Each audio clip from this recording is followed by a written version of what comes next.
Hello, Topical, and welcome back from, hiatus part two, I guess. I took a month off from recording the previous podcast, and, it's been like a month and a half now since I recorded the last one, so it's been long enough. I've been missing you guys. It's nice to talk into a computer where I can't see anyone, can't see the people who are going to listen to it from, the future. So this is exciting. I'm really excited to get back into things. And you know what? I think I'm going to declare this the official part of Season 2. If the first 150 hours or so of the first season wasn't enough, well, you have much more to look forward to, my friends. So, today I have a good friend coming on the podcast, Max Ross. We're both incredibly interested in technology. We both happen to use Apple products. He's the first person actually I found who had listened to Hello Internet before. So it's going to be nice not having to explain to people what that podcast is when I talk about. Oh, everyone, no one ever knows. It's always a quite fun thing to, you're finding like little Easter eggs in real life. Yep, exactly. So I'm really excited to have him on, and you know what? That's enough introductions. I guess we can get straight into things. So. Well, hello then. Yes, hello. So I guess I'll start with this. So do you have anything you have had on your mind that you want to ask me before I break out the topics? Oh, yeah. Actually, I have a very interesting question. So good, because I prompted you on that before recording.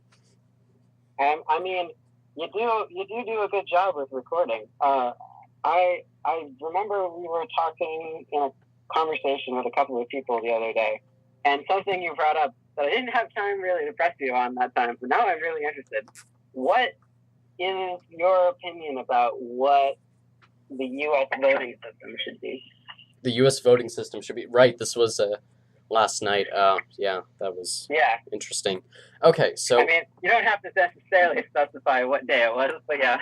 Right, this was any day in the past month that I've been in college. This wasn't necessarily last night, a.k.a. tomorrow morning, a.k.a. 12:30 in the morning before I took a quiz on what dialect I have. Surprise, surprise, it's actually one from California, not anywhere close to Richmond, Virginia. But you would expect that from... Yeah, that was surprising. You would expect that from my hatred of the Southern accent, but nevertheless... Y'all got time for some nice accents? No. But no, I was curious because you mentioned a little bit of you like tipped your hand at like what you thought, but you never fully went into it. So yes, okay. Well, I'm happy to spill the beans now. Then, so I'm assuming if you listen to Hello Internet that you've seen some of CGP Gray's YouTube videos. I have. I love all of his politics and the Animal Kingdom videos. They're quite entertaining. Great. Well, I am going to blatantly rip off his single transferable vote idea. So, for anyone that has not seen the video, because I'm essentially just going to walk through it, the idea behind single transferable vote is that it resolves a lot of the problems that you will find in the American voting system of first past the post, the system where whichever candidate wins the highest percentage of the vote totals will win overall. And usually this happens in an automatic runoff where all of the candidates are just lumped together. There's no weaning out the candidates. Well, there is in terms of political parties, but that obviously isn't really the design of the the voting system. But essentially how single transferable vote works in terms of its mechanisms is you conduct a initial election, which functions just like any other first past the post one. Everyone casts their ballots, and you find out who won the most votes. And at that point, if they've won more than 50% of the votes, then sweet, they won a majority of the votes, and that's a good thing. That means that 50% of the population is fine with them being elected, so they win. But if they did not win 50% of the votes, then you have to move into the single transferable votes provision, which essentially states that the candidate that had the fewest number of votes allocated to them by the voting populace has those votes transferred to the candidate that populace that voted for him would next most prefer to have been elected. He said he would essentially run the election back over again as if all of the people had re-voted minus one candidate. Yeah, exactly. And this happens based on everyone who's voting. Instead of just voting for one candidate, they rank all of the candidates that they would want as far as they want to, and their votes will continue on as far as they have them ranked. So the process essentially continues until one candidate has gotten 50% of the votes by all of the lower candidates having gotten their votes transferred to that point. And really the big benefits of it over first past the post is it gets rid of some of the really big problems that you'll see in that, which are let's see.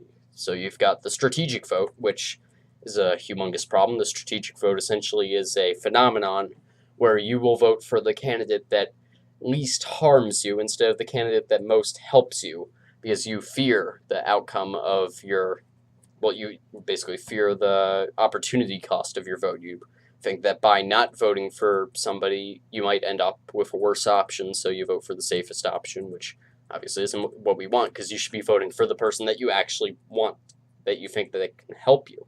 So that's one thing that the first past the post system struggles with mightily. Another one that it has a lot of problems with is the what is it called, gerrymandering, where essentially a candidate will.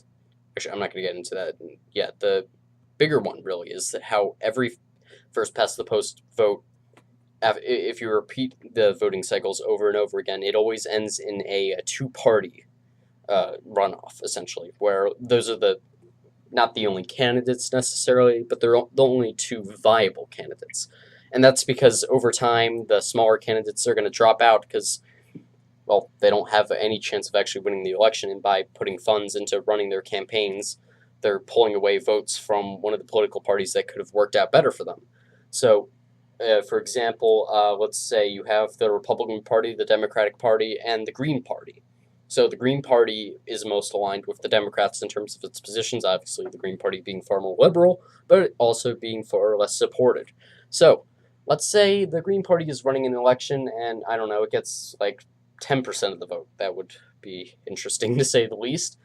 And let's say the Republicans got 45% of the vote, and then the Democrats got like 40% of the vote.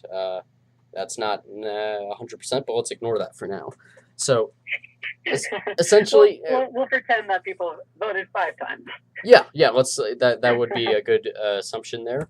So, based on that, it would be reasonable to assume, since the Green Party leans obviously liberal, that the people who had voted for the Green Party, if they had not been in the election, would have been far more likely to have voted for the Democratic Party than the Republican Party. So you could assume that the Democratic Party would have beaten the Republican Party if you had ran the election back. So you could suggest that the election, by the Green Party being in it, cost the Democrats the election, and the Republicans came to power because of it, harming the Green Party more than if they had ever run. So essentially that incentivized the Green Party to not run, because they're like, okay, well, we just screwed ourselves by running. If we didn't think we could actually win the vote, we shouldn't have run. So that's the idea behind it. It came up big time in the 1992 election between George H.W. Bush and Bill Clinton, and obviously good old Ross Perot. So, yeah, that was a thing. Actually, came up again this last election cycle as well. Technically, yes.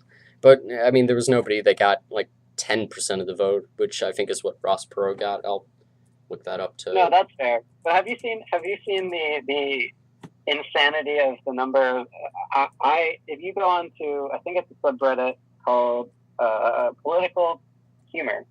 There's a great graph somebody did where they took, if you took third party or no vote, yeah, and you made that a political candidate, they did a map where they showed this, like, they put it in gray, and just almost the entire country is just highlighted in gray, and very few of the districts actually had a real majority of the voters actually come out for one of the two major party candidates.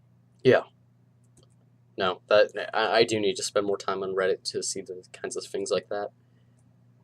But, you have to get lost in the inevitable Reddit current of information stream. Yeah, no kidding.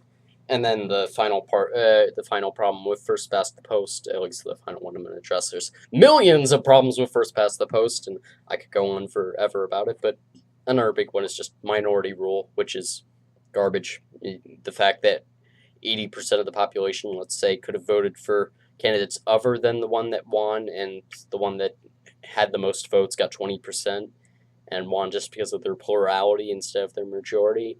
That's terrible. You should not be winning an election if only 20% of the people actually wanted you to win. So that's... No, but the 30% of the people who did want you to win are really happy that you did. You know, they put their heart and soul into that candidate. Yep, because that's what matters in elections. And my emotions would be so hurt. Oh yeah, totally. And I don't even have to get into the problems of gerrymandering. Obviously, it helps them in that if you can rely on minority rule, then you can do funky things with the party with the most power at the time, and it gets ugly, especially when you introduce districts, which are pretty much necessary if you want any kind of representation on like a smaller scale. Like, sure, well, it's one of the few ways we get legalized cheating.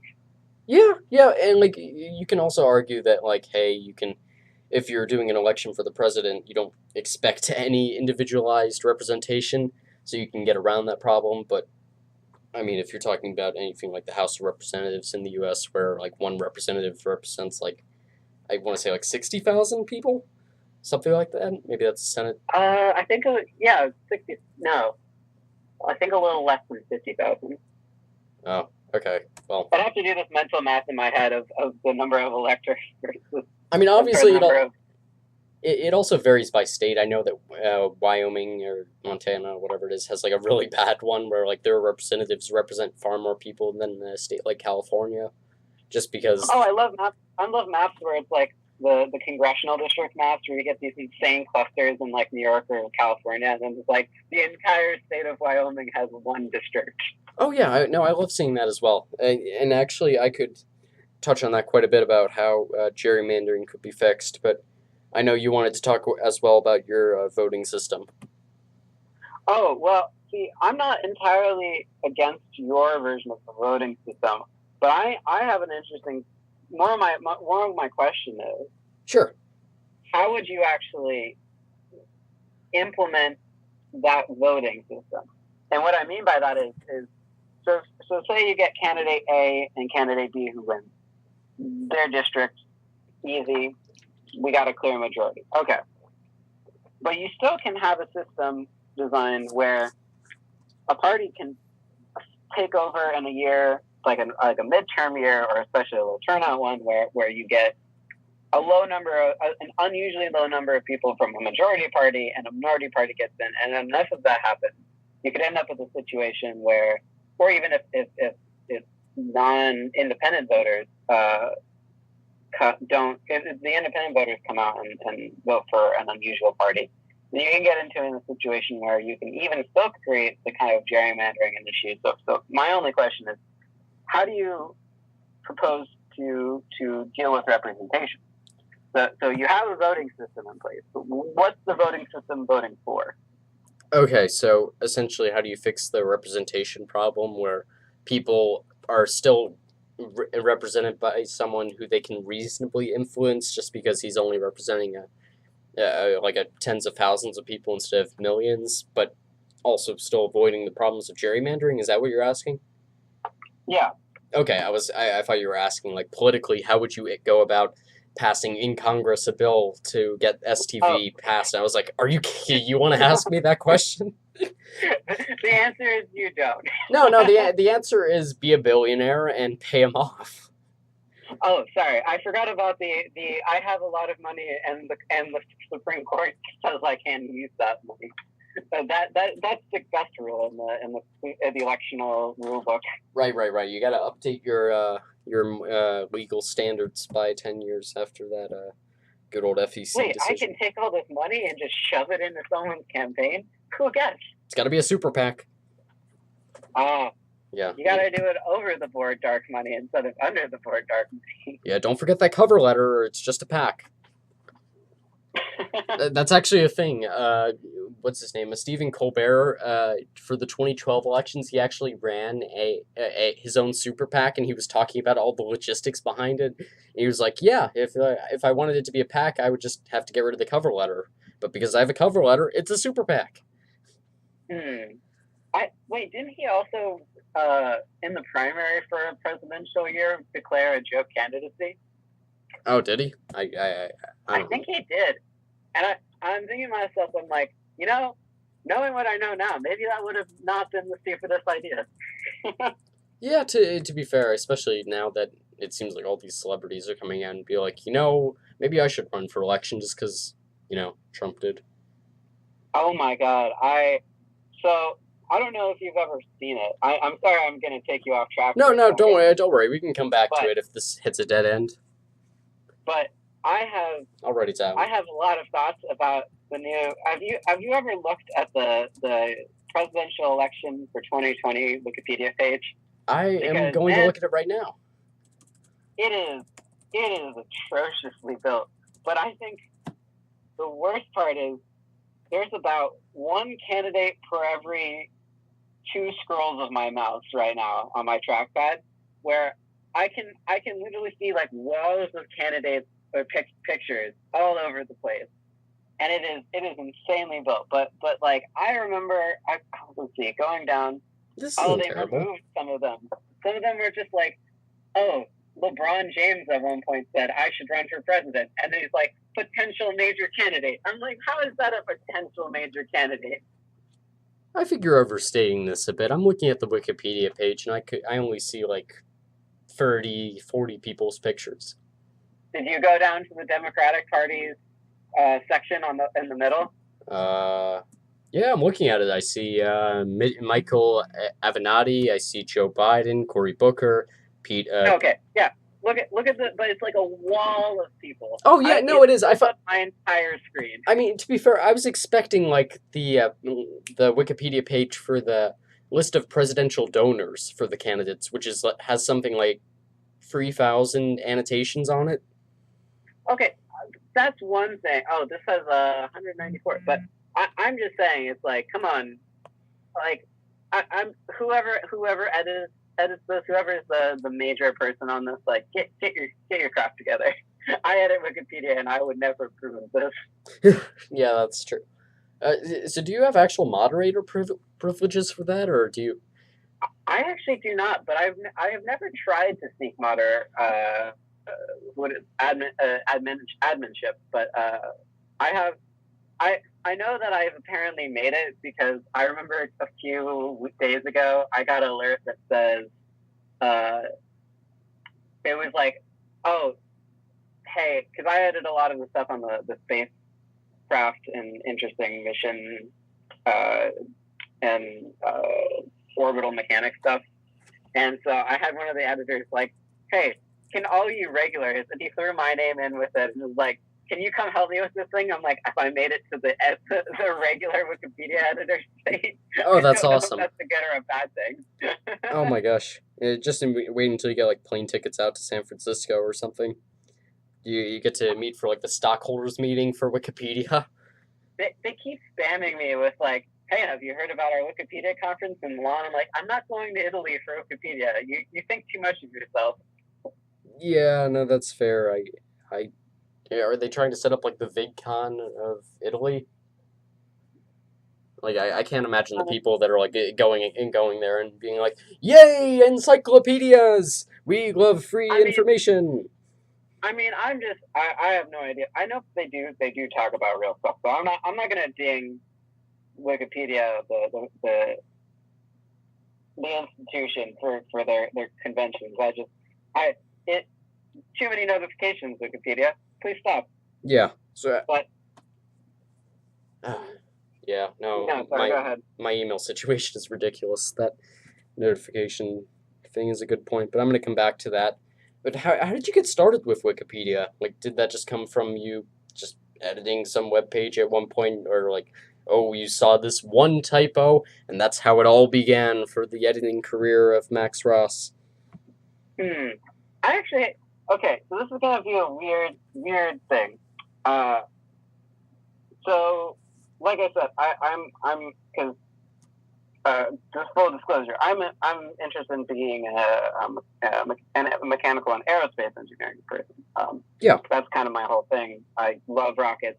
I'm currently wearing a rocket T-shirt, and I have books about launches and astrodynamics on my desk. Yes, I can vouch for the fact that I've seen 5 or so different hats on aerospace paraphernalia that he has had. Yeah, I do talk about it a lot. But when I was a little younger than this, I think I was a freshman in high school. I started to write a blog kind of thing. I was trying to make it more of a Wikipedia style website, but it ended up I did it on WordPress, and it's funny you mentioned this because I just this afternoon was actually rediscovering this blog and actually editing it to make it look a little nicer. Oh gosh. But, it's really spooky this timing, but I started a blog called The History of Spaceflight. Okay. And here, I'm gonna try and look this up. It's the history of spaceflight.wordpress.com. Or history of spaceflight, excuse me. But essentially, what it is I had a couple. I just switched them back to private if anyone wants to go find it, except for the one I edited today. But I started to go down the rabbit hole of writing up different histories, but kind of chronology of how we get from the kind of Chinese ancient fireworks from the 9th century to kind of how do we get to a Falcon 9 landing back on the ground. Yeah. That was my kind of goal, is how do I get from there to there, and can I tell that story in a way that's interesting? And both being 15 with limited access to resources and having other things to do, I never really was able to get it to the point of what I wanted it to be. But my whole goal with this was basically I wanted a place so people could go find the most accurate and interesting information about spaceflight I could provide, and anything that you could think of, even the obscure ones, I wanted to have some information about it. But I was having trouble getting it to work and getting it to be what I wanted it to be. So, and I had been a long time Wikipedia lurker, and thanks thousands of other people for creating possibly the most important knowledge base in the history of humanity. Yeah, I'm gonna borrow all your work. Exactly. But I came up with, I was on some spaceflight pages, and I had a Wikipedia account, I think, at this point. I don't remember why I got one, but I got one. But I had some problems with the way that something was written, because I had already done research on it. I'm like, that's not really the most accurate way to put that. So I messed around with it, I changed it, and I got what I wanted. And then I started to deal with, some of these pages, if I was looking at it, and I had no idea how rocketry worked or what any of this means, I wouldn't know what I'm looking at. So I started to change it and make it look nicer, and I got lost in the whole downward spiral of, well, now that I've done one page, there's 500 pages that look exactly like the first. Now I got to do them all. Oh my goodness. So I've had to have worked on maybe 200 pages now. Wow, good for you. That's really cool. I love doing what I do, which is I write. What I've done is I wrote a lot of pages for a lot of conceptual and developmental rockets that are coming out. So you get things like a lot of things people haven't heard of. So you get things like the Vector R and H, which are these very small rockets that are designed to launch microsatellites. You get the New Electron. There's one called the Firefly. all these things. But I write those pages from scratch. And then I also take tables and tables of these launch histories. So it's like the list of every Atlas rocket launch from 1970 to 1979. And I take those and I turn them from the kind of garbage page that they used to be to a kind of nicer, cleaner version of it. Actually, I can send you one if you want. Yeah, certainly. Just throw in the description. Look up a page called List of Thor and Delta launches from 2000, or parentheses 2000 to 2000, or 2009. You said Thor and Delta launches? Thor and Delta. Okay, from 2009. And obviously, you all are going to be able to find this in the description. Mm-hmm. Okay, let's see what we got here. Okay, 2009. Oh, wow. This is really well laid out. So, you see how it's done, though, where it's flight number, date, rocket, launch, payload, mass, orbit, customer, launch outcome. Yeah, no, this is really clean. So I'm looking at the one from 2000 to 2009. Is that the one you meant? Yeah. Okay. Yeah. No. I want you now to do me a favor. And go to the history page, and you'll see. I want you to look for the edit from 2017. Here, I'm going to be straight with you. I've never actually been on the history page of Wikipedia. Oh, this is new to me. Huh. But I want you to scroll down a bit and click to 2017 October 21st. Oh gosh. Nice username. I want you to click. That's not my name. Oh. If you're looking at the 2017 one. Yeah, I was looking at Nick Roller Creator. Yeah, I want you to click that one and then the one above it, and then click compare selected revisions. Sure. Okay. And if you can, click visual. You'll be in for a surprise. Okay. Let's see here. Oh, looks like I clicked on the wrong thing. It's giving me a profile of the user instead. Oh, well, that's because I did the user. Maybe that's it. Actually, you're gonna need to click on. You're gonna need to click all the way up to the top of. Should I? Can you? Side note, can you edit out my username? I don't want people spamming me. Yeah, sure. Okay. You see the ones that say unknown M1? Yeah. Can you click up? So did you click on the one from Nick Rule Creator? Oh, here, hold up. I think I figured it out. Yeah, I figured it out. Did you click Nick Rule Creator? Yeah. All right, now click the top of mine. Okay. Oh, no. Oh, wow. Right, so you see, did you click the top? Yeah. From March 3rd? Mm-hmm. All right, now click compare the selected revision, and you'll see what I mean. Okay. Yeah, that's a pretty big difference. Wow. It was so horrendous when I saw it the first time that was like one. I saw that on like your tables don't line up on different years. They're all different information. What is wrong with you people? Yeah, that's pretty bad. Okay, wow. I don't know. In a perfect world, I would want the world to be standardized.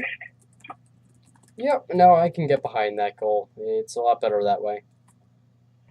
Okay. It looks nice. It looks nice when it's standard. Oh yeah, no, this is one of the nicer Wikipedia articles I've seen, like just in terms of the pictures. Like you don't get enough pictures in Wikipedia articles that aren't like biographies. Yeah, that's true. I have to make a mental note of that. Add more pictures. Okay. Yeah, for sure. So I know something you mentioned a couple days ago, or maybe it's a couple weeks at this point. The days have kind of blended together, but you said that most people's perceptions of editing restrictions on Wikipedia are a lot looser than what they are in reality. What did you mean by that? And like, did you have any specific examples in mind? Oh yeah, no, I can give you a very specific example in mind. I'd have to go to my talk page. So basically, let's just say I've gone into some Wikipedia fights with people, and I will actually give you the funny version of this story. So I like we said, you and I both are fans of Hello Internet. That's actually the podcast. Like I'm in the podcast, stuff like that. Yeah. People love to criticize Wikipedia for, anyone and everyone can edit something, and it's perfectly fine. Wikipedia doesn't care. Okay, that might be true for all of about 15 seconds, because let me tell you, I got into some pretty nasty fights when I tried to add a list of Hello Internet episodes to Wikipedia, because if you go to the Hello Internet page, it is, quite frankly, a weak article, and it has absolutely very little to do with actually what happens on Hello Internet. So I thought, I'll just add a little table. I've seen them on the TV show pages where it's like, here's a list of the episodes with the episode description. That way, anyone who wants to see it can just click on a little button that says, show me the list of the episodes, and it'll come up with all the episodes in the description. Yeah. Now, if you go to that page, you cannot find that button I added. No, I can't. It was deleted. Huh. I got into a nasty fight about this because my article was nominated for speedy deletion because they said it wasn't notable enough. And I hadn't actually read any of this. This was kind of my early days editing. Yeah. You have to really kind of understand the Wikipedia manual of style, because it is expensive and they uphold every line of it, sometimes to a frankly astonishing degree. So you get lots of situations where people will go and absolutely yell about everything that you edit. I found out that they actually, because when you register your computer, yeah, they're not just tracking your computer.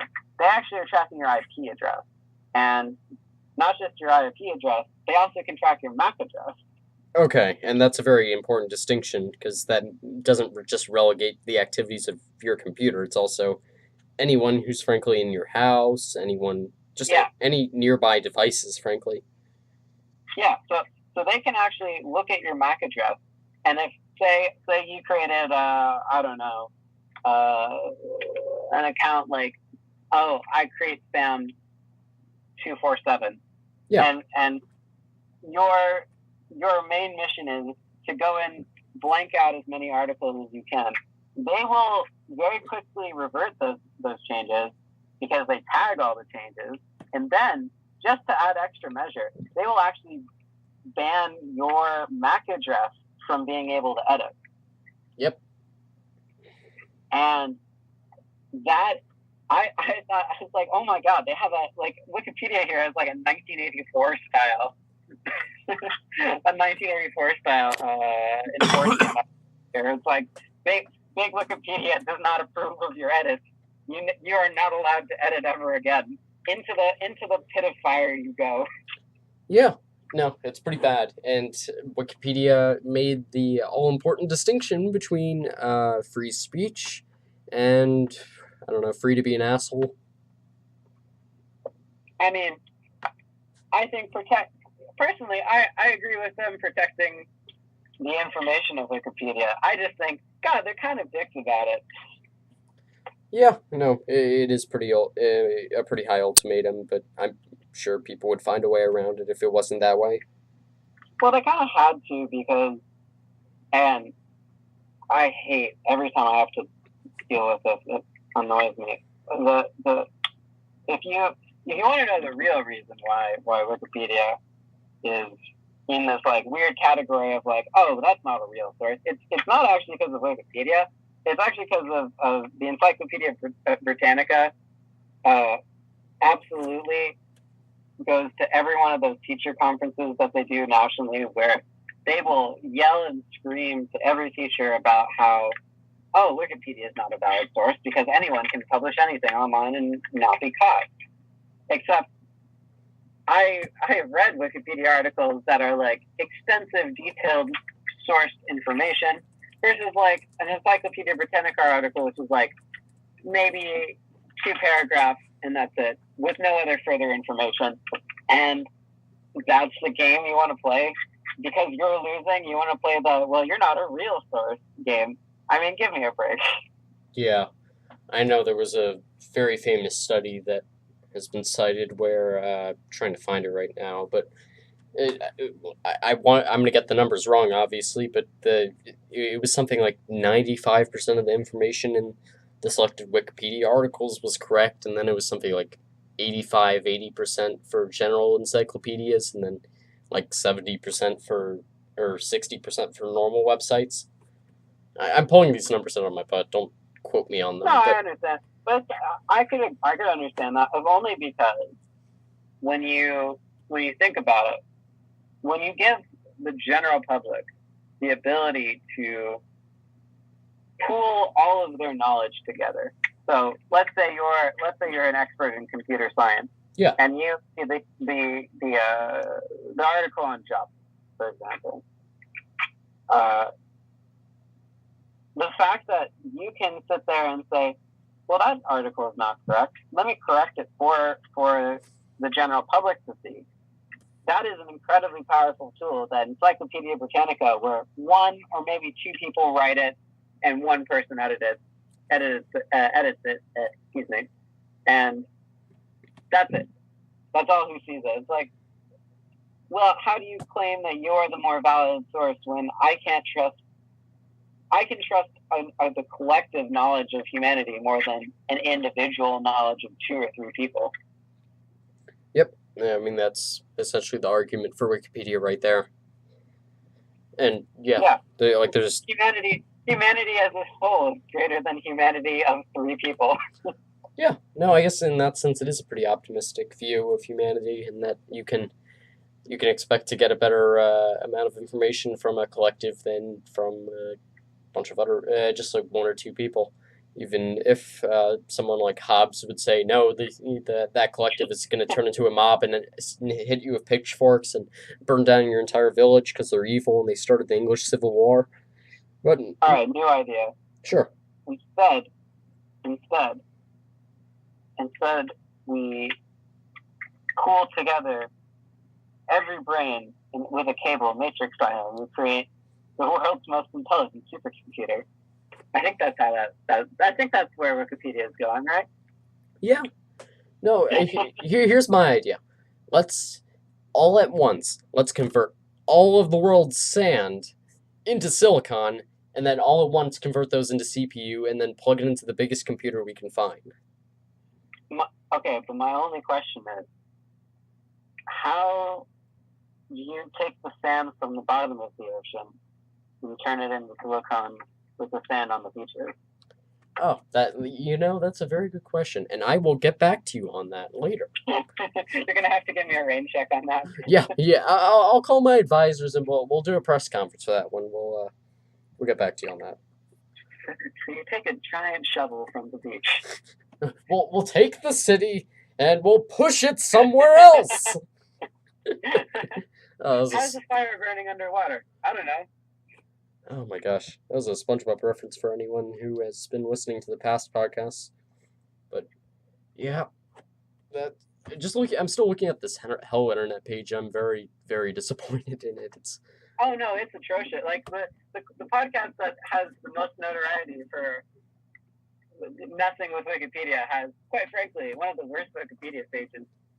Actually, most podcasters, I can create the plurals of things that don't exist. Yep. Most podcast pages are very bad. Yeah, I'm looking up another podcast right now to see how it looks here. I'll look up his the Cortex podcast page, because I guess. I don't know if Cortex has a podcast page. Oh, it doesn't. Oh no, they do. Oh, they do? I could. No, they don't. It's just the bottom of the CGP grade. Yeah, I was gonna say it redirected me to CGP grade. I mean, I like a podcast called Pod Save America, and their podcast page is not even that good. I could talk about Pod Save America for a while. That's like the quintessential soundboard that everyone usually misattributes to the internet. I mean, I feel like if we talk about podcasts too much, we might end up being a meta podcast where we're a podcast within a podcast. I mean, to be fair, is that a bad thing? I don't think it's necessarily a bad thing. It is. There is an infinite well in every direction of all topics, and podcasts are no exception to that. You know what? You want to go for it? Because I do. I mean, I've never had anyone on that actually watches podcasts, so this would certainly be a new topic. I can pull up a list right now of the maybe. How many do I have? My computer says I have 54 podcasts. Unique podcasts? Yeah, individual podcasts. So this isn't like episodes of the podcast. It's like different podcasts. Yeah, I have 54 of them. Not all of them I listen to continuously. Some of them I haven't listened to in years. But I really enjoy the medium. I find that it's kind of the logical conclusion of, well, what's Netflix plus radio? Yeah, no, it's a good way of putting it. Well, you get I'm a big fan of morning news podcasts. I love podcasts from different like weekly podcasts. I love sporadic ones. One of my side ones right now. There's a podcast I love called Moonstruck. Okay. Where it's this guy who works at he works at the Air and Space Museum in DC, but he does a podcast on kind of the early days of NASA leading into the first flight to the moon. And I loved it when it came out. And they have not put out an episode since May 23rd. That sucks. So I'm not like cautious optimist of maybe one day I'll get it back. Yeah, no, I've been in that position as well, where I have a podcast I really enjoyed. There was a MMA podcast, actually 2 of them, and they both stopped producing around the middle of March of this year. And really? Yeah. Yeah. I mean, they were both affiliated with each other. Technically, they were under the same company, so I think the company might have gone underwater, to be completely honest, but yeah, no, it's a real shame because I have not been able to find any other suitable MMA podcasts, and as I would tell anyone who's interested in MMA, and they would certainly agree with me, it's very hard to find other people in real life that want to talk about MMA, because they all think it's human cockfighting or whatever, and you look like a weirdo when you say, yes, I like watching MMA, and they're like, boo, what's wrong with you? You like watching sweaty men roll on the ground? You did give me a dirty look when I mentioned that it's like boxing, so... Yeah, it's like boxing in that it's not boxing, because boxing is terrible, and I could go on and on about the problems of boxing and how MMA is moving closer and closer to the boxing model and is ruining its sport because of it. But I believe that just like everyone in history and everyone in economics who have the trend to think that the world is going to come crashing down the next day, people who are into MMA are very well conditioned to jump on whatever fear-mongering they can because of the whole trend 20 or so years ago where it was legal in every state in 1993, and then 5 years later it was legal in 10 states, and it looked like the sport was going to disappear forever. I mean, you have to agree, though, that, like, there is a definite stigma that has, like, infected MMA. Oh, no, there totally is. I'm not going to deny that. I will just say that if you have that problem about MMA, you have to have that problem about any individual mixed martial art, just any other martial art, and people don't have that stigma. Okay, well, you're also talking to the person who definitely has very mixed feelings about, should people be beating up each other for sport? Is that really a sport? I mean, my feeling on it is they were gonna do it anyway, and they don't have to be doing it. They want to be doing it. And it's not like they're doing They're it for the getting paid money. to do it. They do not get paid enough to be doing it, so they're not doing it for the money, buddy. Like this is I almost am curious to know how much an MMA or boxer or wrestler makes. okay. Well, I can Story actually. for another time. Story for another time. You sure? I do know that off the top of my head. Really? Yes. I always read the weekly payouts because I am a huge Okay. MMA nerd. So No, on the low end, okay, it's bad. I'll explain the boxing one first and pull up an actual disclosed payout thing for MMA just so I get the numbers exactly right. Because I know they're low, but I don't want to undersell how low they are because they're like below minimum wage low. But for boxing, the main card fighters, you know, like the people who are like whose names are on the boxing card, like the Floyd Mayweather or the Conor McGregor, I guess, since he did boxing once, they can expect to make. Ronda Rousey. No, not her. But nice try. I respect you knowing her name. That's more than could be said for a lot of people. I know her face more than her name. That's fair. A lot of people would say other parts of her body, but I respect her face. But no, like the people on the main card of boxing, like huge boxing cards, could expect to make $200-300 million before tax. So a year or per fight? No, per fight. Per fight? Yeah. Like what do you mean that's low? No, I'm saying this is boxing, and this is the best of the best. Oh, okay. Yeah, no, those are great. If you're $200 million, I think you've lost the right to complain. No, I totally agree with that. But no, just to pull up the one from Mixed Martial Arts, this is going back to a fight card from August. The main card fighters, and also with boxing, it gets pretty close to where the bottom of MMA gets in terms of its undercard fighters, just because nobody watches a boxing card for its undercard fighters, which, you know, is fair because you have to wait like 6 hours from the time that the actual fight card starts from when you get to the main event. So who's going to watch a fight card for 6 hours? Me? But is anyone else? So going back to MMA, the main event fighters for this August card, the winner got $350,000 and the loser got $200,000. So a sizable amount. That's fine. That's pretty good. Now, here, let me pull up some undercard fighters. So one undercard fighter, Polyana Viana, she got $12,000. That's before tax. Another one, Kevin Holland, he got $13,000. Montel Jackson, he got $10,000. Matt Sales, also $10,000. I love this guy.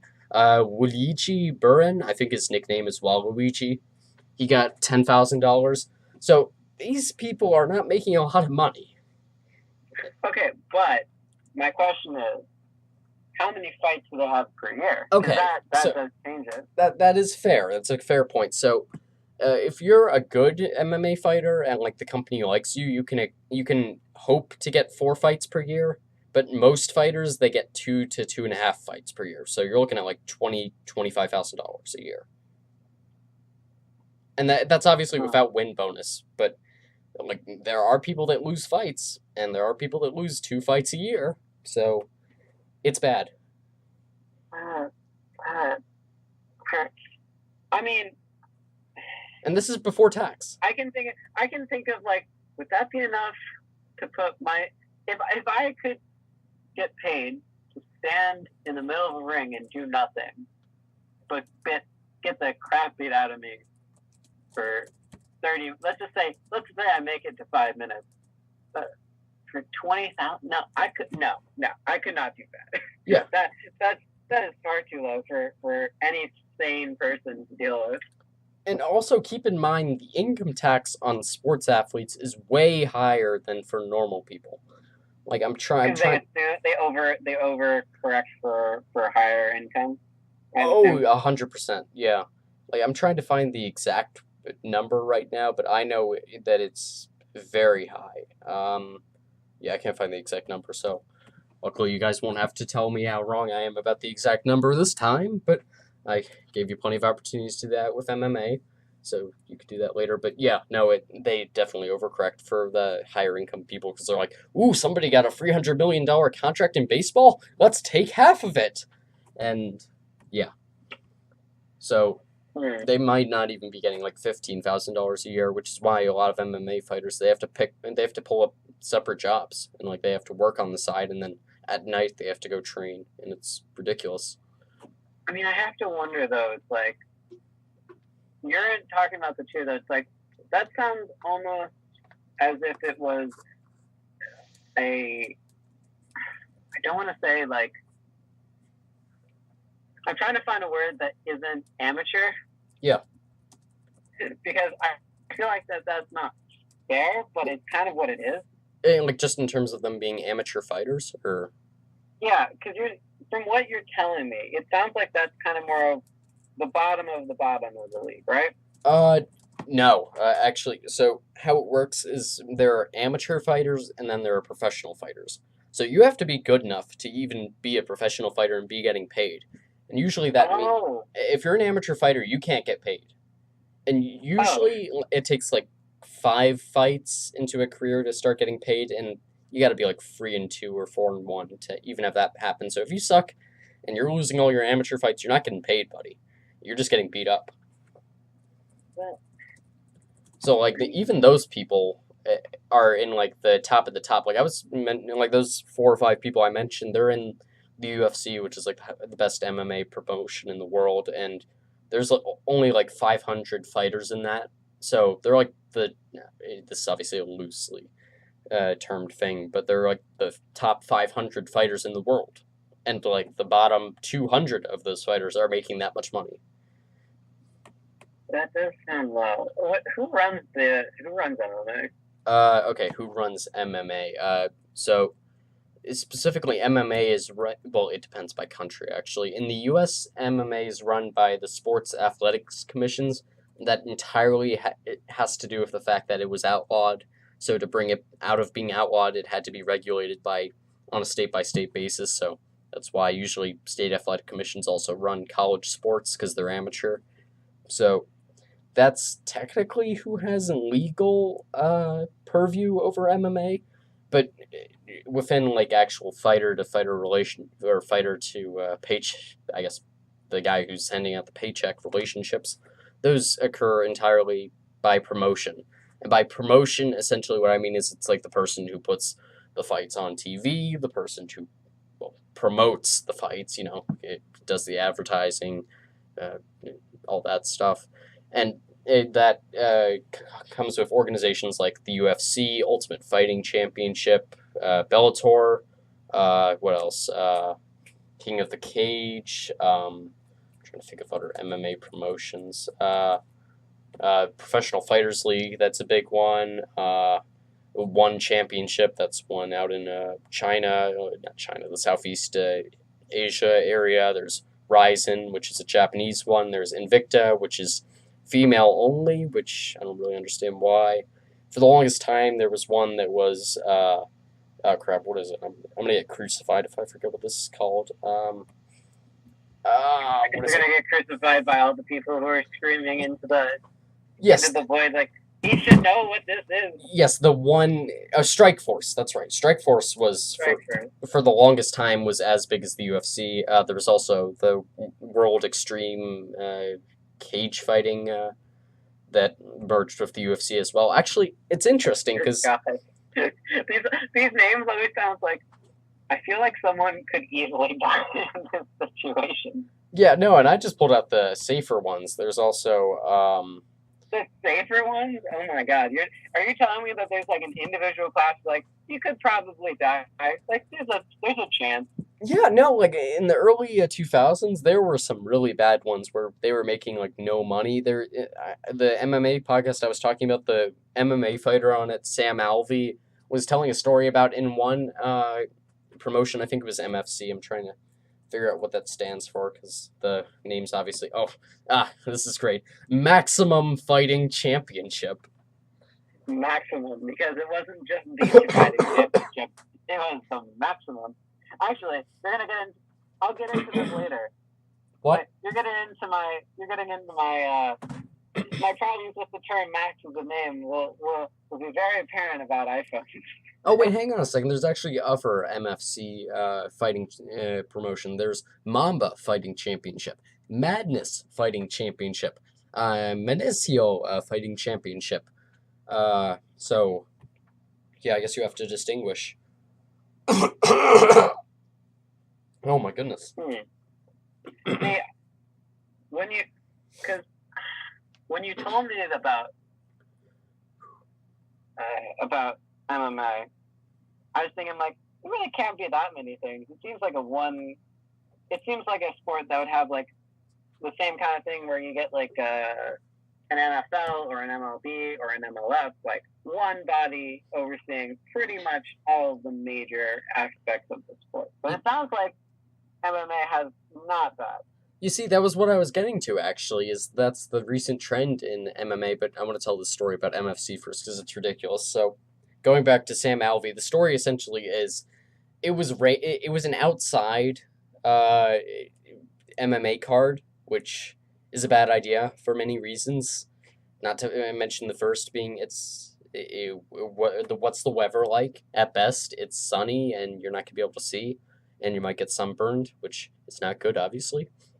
Since Sam Alvey is also a ginger, so he's got to look out for his pasty skin.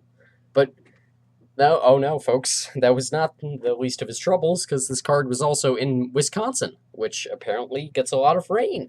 So, it was raining on the MMA card. And if for anyone that follows MMA, you know that the cage, it has a plastic covering on it. So, obviously, plastic does not absorb water, so when it starts raining on plastic, it becomes very slippery. And because this is MFC, and it is a bad promotion, and it's super skeezy, it didn't cancel the card. And basically what it did was it offered its fighters basically show money where, hey, if you come out there at least and pretend that you're going to fight, we'll give you the money that you would have gotten paid to actually fight, because we don't want to get sued. And, of course, Sam Alvey, because he is a complete dingus after fighting for as long as he had, he was like, you know what? Why don't I just fight anyways, even if it's raining out? So, guess what happens? I mean, I don't know, he's fighting and he twists his ankle and dislocates his knee or something, because you can't fight in the rain. Like, if you try and throw a punch in the shower or something, well, actually, that's going to go a lot better. Okay, you try and throw a punch in the bathtub, or I don't know, you try and throw like a high kick, where like you're on one leg and like you have to land in a bathtub that's covered in water. You mean like those bathtubs though with that really crappy bowl shaped thing, because it's the bathtub and the shower at the same time, right? Yeah. Like that super slick surface. Yeah, essentially. Yeah, no, it doesn't work. It was a horrible idea, and I'm sure he regrets it now. Yeah, that sounds like a recipe for becoming a paraplegic. Yep. And I'm also looking now, and it looks like the MMA promotions don't even provide much medical insurance. Really? Yeah, which is quite bad. I think you tried to tell me about the interesting things of MMA, but now I'm thinking like this sport seems more dangerous than I thought. Yeah, no, that's fair. Okay, going back to that whole monopoly thing that we were talking about, because most other sports are like that, and you got the perception that MMA isn't like that. So, actually, what's been happening, really what happened during the late 2000s, early 2010s, was all of the other really big MMA promotions, WEC, Strikeforce, started getting bought out by the UFC. So the UFC was getting so popular that they just started buying other promotions. And they're like, you know what, Strikeforce, you know what, we would like to see some of your fighters fight ours, so we're just going to buy your company and have your fighters fight ours. And that's what they did, and they ran a deficit, and because they got all of the best fighters, that convinced fans that they were the best organization, so that's why they're the most popular now. But yeah, actually, even still, compared to most North American sports, there are more promotions than you would see in basketball, let's say, where you basically just have the NBA and then a couple of European organizations that absolutely no one follows except I don't know, a couple people in Spain maybe, but yeah, nobody watches EuroLeague.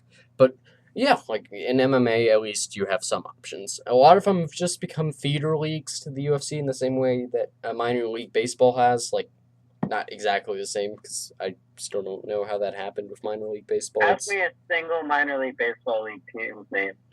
You don't. I could not tell you. I could tell you quite a bit actually, but obviously. I must be disappointing my dad right now, but I literally, I don't think I could name you. I've been to some minor league games. I don't think I could tell you a single team. I could tell you a Florida minor league team actually. So. Oh really? Yes. I believe the St. Lucie Mets are one. I don't know where St. Lucie even is. It's in Florida, I'll tell you that. Let's see, St. Lucie. Yep, the St. Lucie Mets, and I believe they are a high A team. Here, let's see. Oh, it's actually a county in Florida, St. Lucie County. St. Lucie. Oh wait, hang on a second. Port St. Lucie is the big city in it. Oh, it's in the Fort Pierce. Okay. I now know generally. Hang on a second. This is pretty close to where you are in Florida. I mean, yeah, okay, that's fair. But I think no. But here's my thing. Florida's big. I think that there are a lot of places to start. But no, on the idea of sports, that's like I have mixed emotions about Monopoly. Monopoly. Okay. Oh, I thought you meant the board game. I thought you were going to tangent to board games. I'm like, you're going to be that guy who someone's talking about sports and you're like, I like Monopoly. No, well, board games are sports, right? Actually, anyone in my family will be able to tell you, don't play Monopoly with me. You'll have a very bad time. I get very aggressive, but I'm gonna have to try that because I am incredibly aggressive with board games, video games as well. It's not that I get good. I just get really mad. Yeah, no, it's the exact same thing with me. I just get incredibly competitive and aggressive and start bad mouthing people, and I just start. Well, I'd like to see this. We should investigate this later. But no, I have mixed feelings about sports monopolies because you start out with something like I'll use my example because I'm a big soccer fan and yeah. I love MLS. Shout out to the Seattle Sounders, the best team. But no, go Portland Timbers. Oh no. Timbers can screw up. But MLS as a whole is an interesting body because they let. For anyone who doesn't know, the way that MLS works is that unlike some sports leagues where each of the teams are franchises. So someone says, I want to buy a Detroit team for the NBA. Like I want to spread the NBA to Detroit. I'm going to put down the money and I'm going to buy the rights to a team. Yeah, ignoring the fact that there's already an NBA team in Detroit, but whatever. I don't know. Is there one in Denver? Yep. Here, pick an obscure Florida city. Osceola. That is pretty obscure. Yeah, I thought so. Or Saratoga. Saratoga works. Actually, that is a baseball team, but whatever. Besides the point. But for anyone who doesn't know, so the way MLS works is you get a team. Let's say a good example is FC Cincinnati. FC Cincinnati is the current USL, the United Soccer League team in Cincinnati, and they are kind of the top of the USL League. Now, if you were dealing with a Premier League system, the British soccer or football league, that is the top of British soccer. But there are leagues below it called like League 2 or 3, where if a team does well enough in those leagues, they are promoted. Like they get they become a Premier League team by doing the best by being the best of the best. So you get a situation like that. But in America, because of the weird, complicated way that sports works, you don't really have that anywhere. But it's especially weird for MLS because unlike that kind of European style of soccer, we have two leagues, the United Soccer League and Major League Soccer, where because FC Cincinnati is really good, doesn't necessarily mean that they become an MLS team. And to become an MLS team, they don't just buy the rights to a franchise in MLS. What they actually have to do is the MLS Commission has to vote and approve of their joining the league. And they have to join whatever specific league they're told to. They have a Western Conference and an Eastern Conference. But they don't really get a say about most of anything. And there's a lot of stringent rules now, like, oh, you have to have a certain size stadium and all these things. And for cities that are smaller, it's very hard to afford that. And especially when you get the what's it called, the American soccer, who oversees all these leagues in the United States, they have specifically put in rules in place to prevent other leagues from becoming the same tier 1 league as MLS. So what you end up with in a situation with is MLS essentially controls all the teams in the league.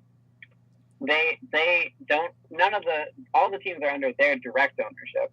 And not only do they control and handpick them, but they specifically collude with the sporting body to prevent other leagues from being able to surpass their tier. So it's kind of like, on the one hand, I don't think that that's right. But on the other hand, I feel like we need a large, especially because of the size of the United States, it's huge. Yeah. We need a certain consolidation of our sports. That we need all of them to be under a relative umbrella with smaller umbrellas for regional things. And I'm fine with that. And I feel like trying to do it where you have 15 different leagues is not really a viable solution for most sports. But it's kind of hard. It really does depend on the case by case basis of like, do you take your monopoly as assigned to be kind of overly authoritarian with your rules, or is your monopoly used to more of consolidate and bring together the sport? Yeah, no, those are the two sides of that. Something interesting you mentioned was, and hopefully I didn't miss something, was that MLS directly owns every single team. Did you mean that literally? And if so... No, that's very literal. MLS has direct ownership over every franchise. But there's an owner for the team, but MLS controls it. If they wanted to, for example, you could get, because there's currently two teams in Los Angeles, LA Galaxy and LAFC. MLS could just arbitrarily say, oh, LAFC, you're not going to be in LA anymore. We're moving you to Sacramento so that we could get a more diverse set of California teams. They could do that. They don't. The whole kind of point of building a franchise is to build community. But if they wanted to, they could absolutely do that. Why would the MLS owners have agreed to this? Well, because they make a lot of money. Oh. But there's probably more PR reasons, but long story short, there's a lot of money to be made in having an MLS franchise in a sporting body that is rapidly on the rise. But I mean, it's not just MLS; it's all the leagues. They all have their own individual problems. But I think that what I would hope is that I hope that there's a constructive reason to consolidate. Yeah, here's an interesting question then, since MLS is probably the least profitable of the major North American sports. Obviously, MLS is big. MLB's doing pretty good at the top. Its bottom teams are doing absolutely horrible, but When the Dodgers and Yankees are ranking in like $300 million a year, they're doing fine. Oh yeah, that's fair. Yeah, actually no. That's what they're. Here, hold up. You're making me curious to go like look at these leagues. No, but go ahead. So that's what they're paying their players for year. Actually, per year, I should say. They're actually making more like $600 million a year. But yeah, no. Some of the teams at the bottom of the MLB are horrible, and they make no money. Like the Athletics, they make like $50 million a year, which is really bad. And there are teams that have literally said, well, this happens all the time in baseball, actually, where players will get traded away from teams because the teams are literally, they put this out in press release. They say, we couldn't afford to pay the player, so we had to get rid of him. And there are teams that tank only because they can't afford to get good players. And it's terrible. And it's a bullshit sports system. You should set up a system where you have to spend a minimum amount of money, and if you can't afford it, you should have to bring on more owners. Because you shouldn't just be in a system where you can, as an owner, just say, I don't really feel like spending money this year, but I still want to make money. So I'll just stay pat. I'm happy getting 50 wins a year instead of... Wait, are you saying... Okay, I'm confused. Are you saying that the owners can just choose not to spend the money that they put into a team? MLB has a soft salary cap, so that means you can spend as much money as you want, and it means you can spend as little money as you want. So because I know that almost every other league has minimum payment requirements. You are correct. You are correct, sir. And what? This is my biggest. Insane. This is my biggest problem with baseball is that they have no salary floor. So you can have one team that spends $250 million a year, like the Red Sox this year. And looking at the payroll page now, you can have a team like the Athletics that pays $60 million a year, a fifth of what that Red Sox pay, and they're in the playoffs. They're in the playoffs despite paying 5 times as less as the Red Sox. It makes no sense. Now you're just okay. You've already gone down this track of like, wow, MMA seems like a much more dangerous sport it is, and like now I got to add to that. Wow, MLB is way more corrupt than I thought. Yeah, and you know what they try and say? They try and say, oh, it's tradition in baseball that we don't have to spend money because we have a history of having no labor laws. And the fact they did at one point also have a history of not hiring black players. They also had a history. Oh my gosh. I don't really trust that.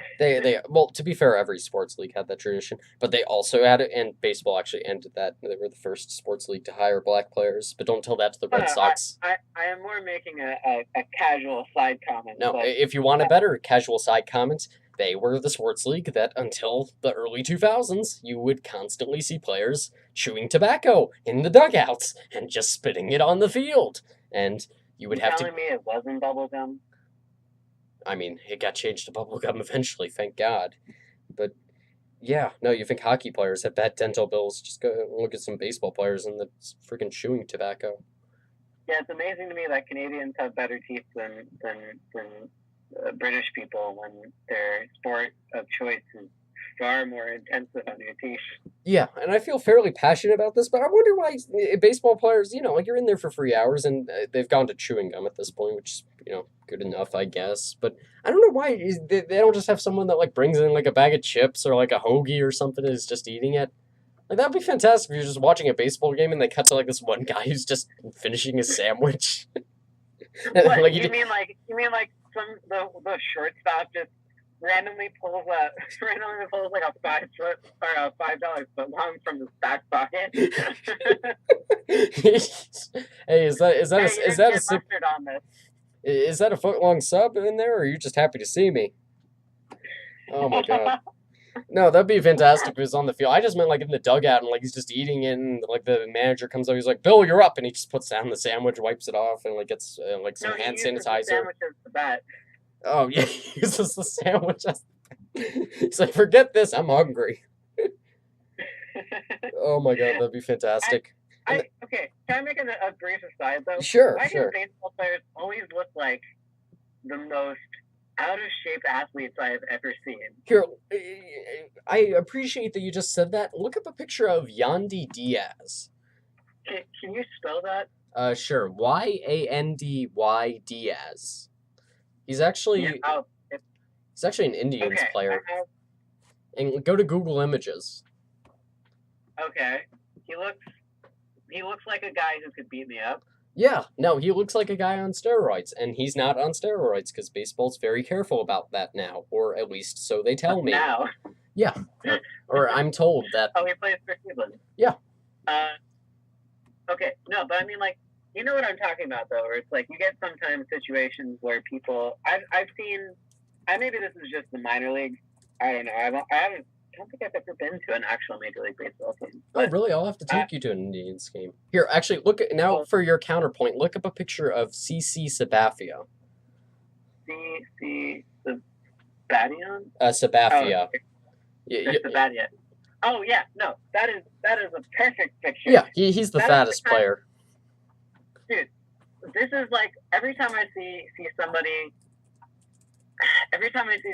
who's like one of these professional athletes who looks like they just came from an office building somewhere where they worked for all day and they haven't exercised in 6 years. This is the kind of thought I get. Yep. But no, the fat guys are some of the most fun ones. Come on. Oh my goodness. You could do with a bit of a diet. Yeah, and if you want a really funny GIF, look up a picture of, or I don't know, look up Williams Astudillo running.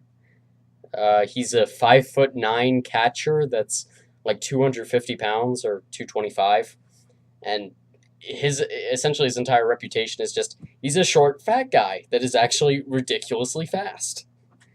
I just pulled up. I looked up Williams Astudillo running, and I pulled up the first picture. And I swear that this is a meme. Yeah, no, it pretty much is at this point, and a lot of people are calling him a superhero now because of it. I actually feel like I could pretty quickly throw it into Photoshop and come out with a picture of him as the Flash. Yep, and no, just look up a video of it. It's absolutely ridiculous. I have to check that out later. Because it is bizarre how fast he is. Because like I don't know how his legs move as fast as they do when he's that big. And like the weird thing is, he's not even that big. He's like 225. But the problem is he's 5'9", so you know. He's not even that big. 225 pounds. That's at least what is that? Yeah, no, and like he's more than I weigh. Yeah. And no, it's the funniest thing watching him run because you're like, oh no, the belt's gonna break. Because that's another weird thing about baseball is that you have to wear a belt as part of your. Wait, I'm sorry. I might have missed this. You have to wear a belt? Yeah, you have to wear a belt. You have to wear a collared shirt. You have to wear a buttoned-up shirt. You have to wear pants. Wait, they're wearing a button-up shirt over another shirt? Look closer at the a button-up shirt over another shirt. Yeah. Okay. Honestly, I have never known that, and that seems like it makes baseball way worse. In that, Jesus, I thought I was at a baseball game where it was 94 out. Yeah. How do they survive? Yeah, and now here, what's a good one to go off at that point? Look up a picture of Mark Canha. That's Canha turtleneck, and you're gonna see how hot it really can get. Mark Canha turtleneck? Yeah, this is a guy who's known for wearing a turtleneck on the field. It should be the fourth picture. Oh, I see. Yep. That's why? I don't know, because he I don't know, he thinks he's cool. He looks like a kind of cross between Scorpion from Mortal Kombat and like Donatello. Yeah, and I'm gonna have a real hard time putting all this in the descriptions, but I'll have fun with that. That sounds like a fun problem. Yeah, I've been scrambling to get them in. I just keep a running Google Doc of like all the ones I have to put in the descriptions, but these URLs for the Google images are starting to add up. So I should really be on the page. I should just be going to the actual websites and finding the pictures, but I haven't been. Hey, yeah, maybe send those poor sporting reporters some extra few dollars while you're at it. Yeah, no, that would be the smart thing to do. Oh my goodness. Okay. I mean, I always worry every time I have a situation with dealing with trying to quickly search up something or anything to do with technology. So it's like you get so flustered because you get more anxious when you type. And I don't know how anyone else types, and I don't know how you type, but I kind of have a cross between what's it called, peck and hunt, and hunting and pecking. Hunting and pecking, and the kind of standard keyboard are all four fingers on the button. Oh wait, sorry. It's actually called Brady typing. My bad. Brady typing? Yeah, Brady typing. I'm sorry. That was my bad. I know it is hunt and peck, but I guess it's Brady typing. Yeah, but you didn't get the reference, did you? Oh, now I get it. Yeah. No, I have a kind of cross between that. So I keep my fingers off the keyboard, but I kind of I see through where I'm typing. So I look at a letter and I think, oh, I need to type the W, and then I move my finger to the W, but I never think like it's always in like half a second. So I'm like, oh, W I whatever, and that's just how I type. Mm-hmm. And people think it's bizarre whenever they look at me typing, but I have begun to realize that it is very hard when I'm trying to frantically type something, especially in things like class, where it's like, oh, the teacher just said something and I have no idea what that means. Here, go hunt something online for 2 seconds. That can get very frustrating when you're dealing with a very stressful environment, and you need to type fast, and you're not the best at typing. It just totally screws you up. So it's like I need to find a good way to learn how to type better and faster. Yeah. So I've never had the time or mental energy to look.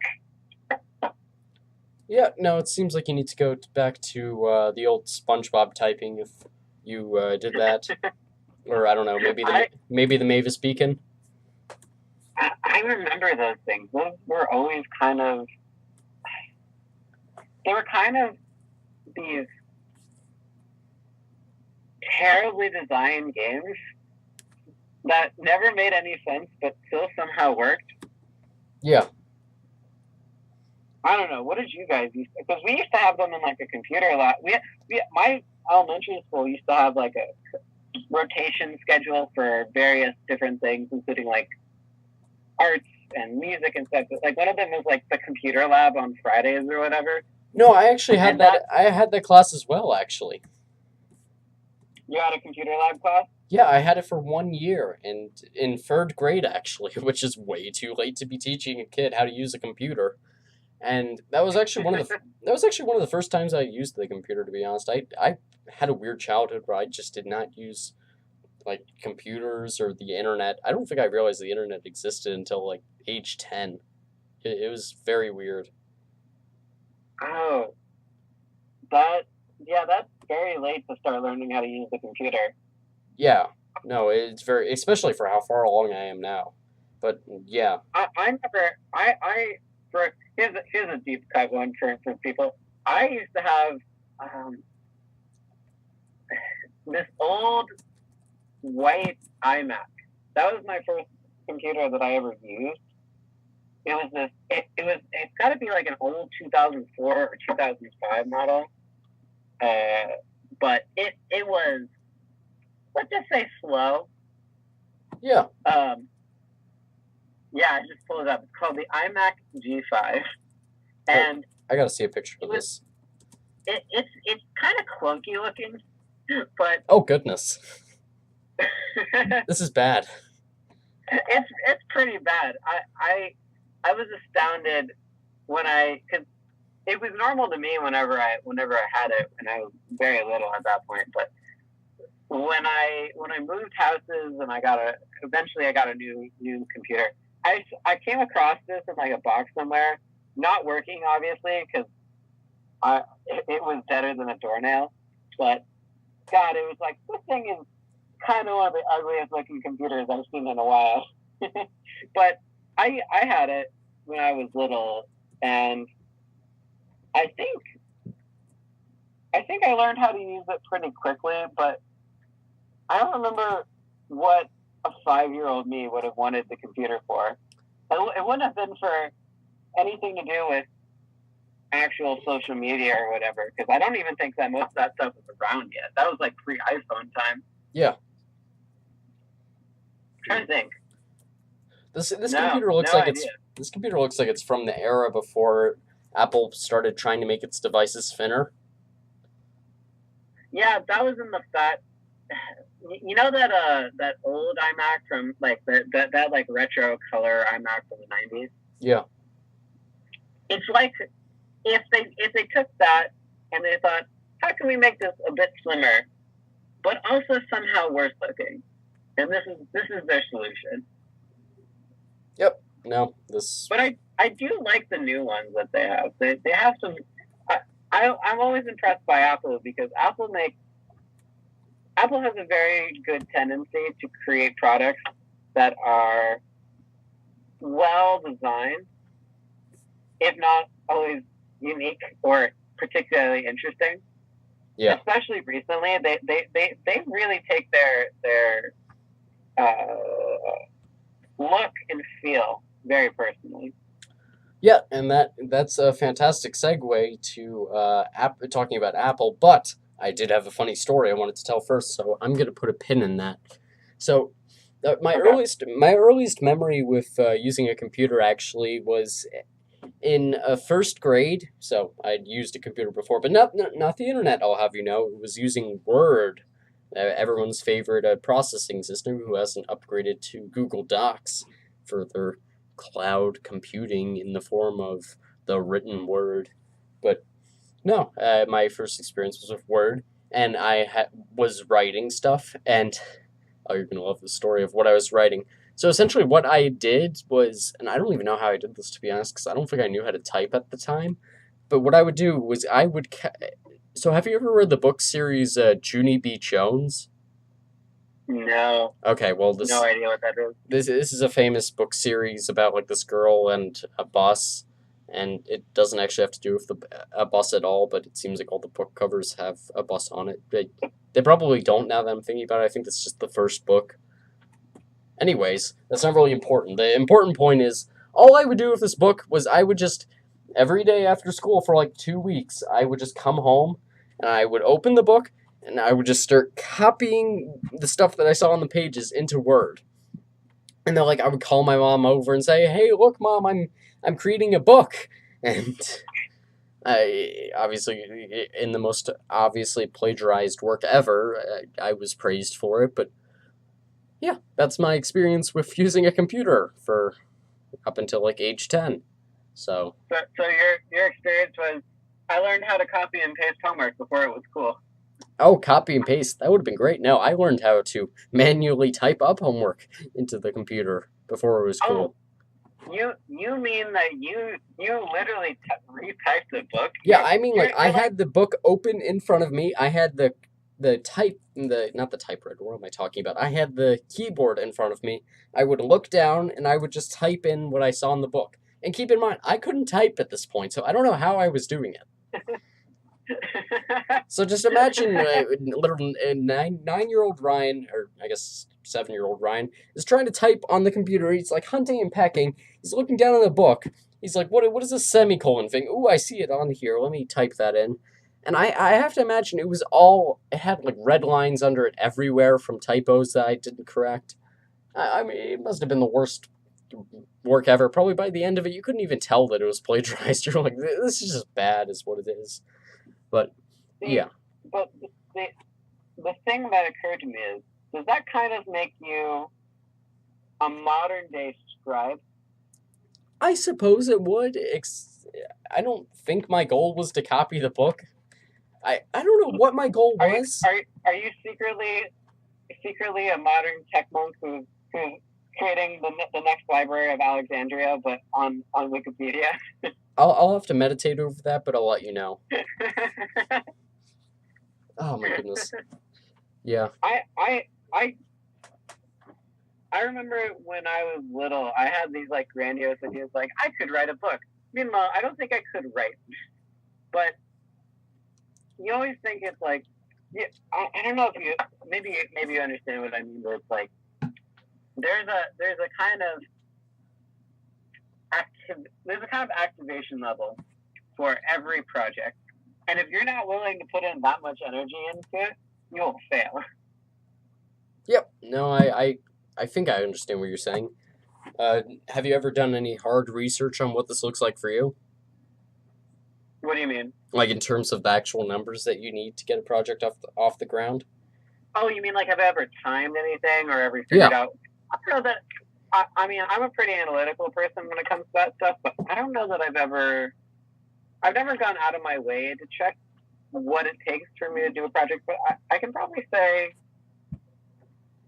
from a purely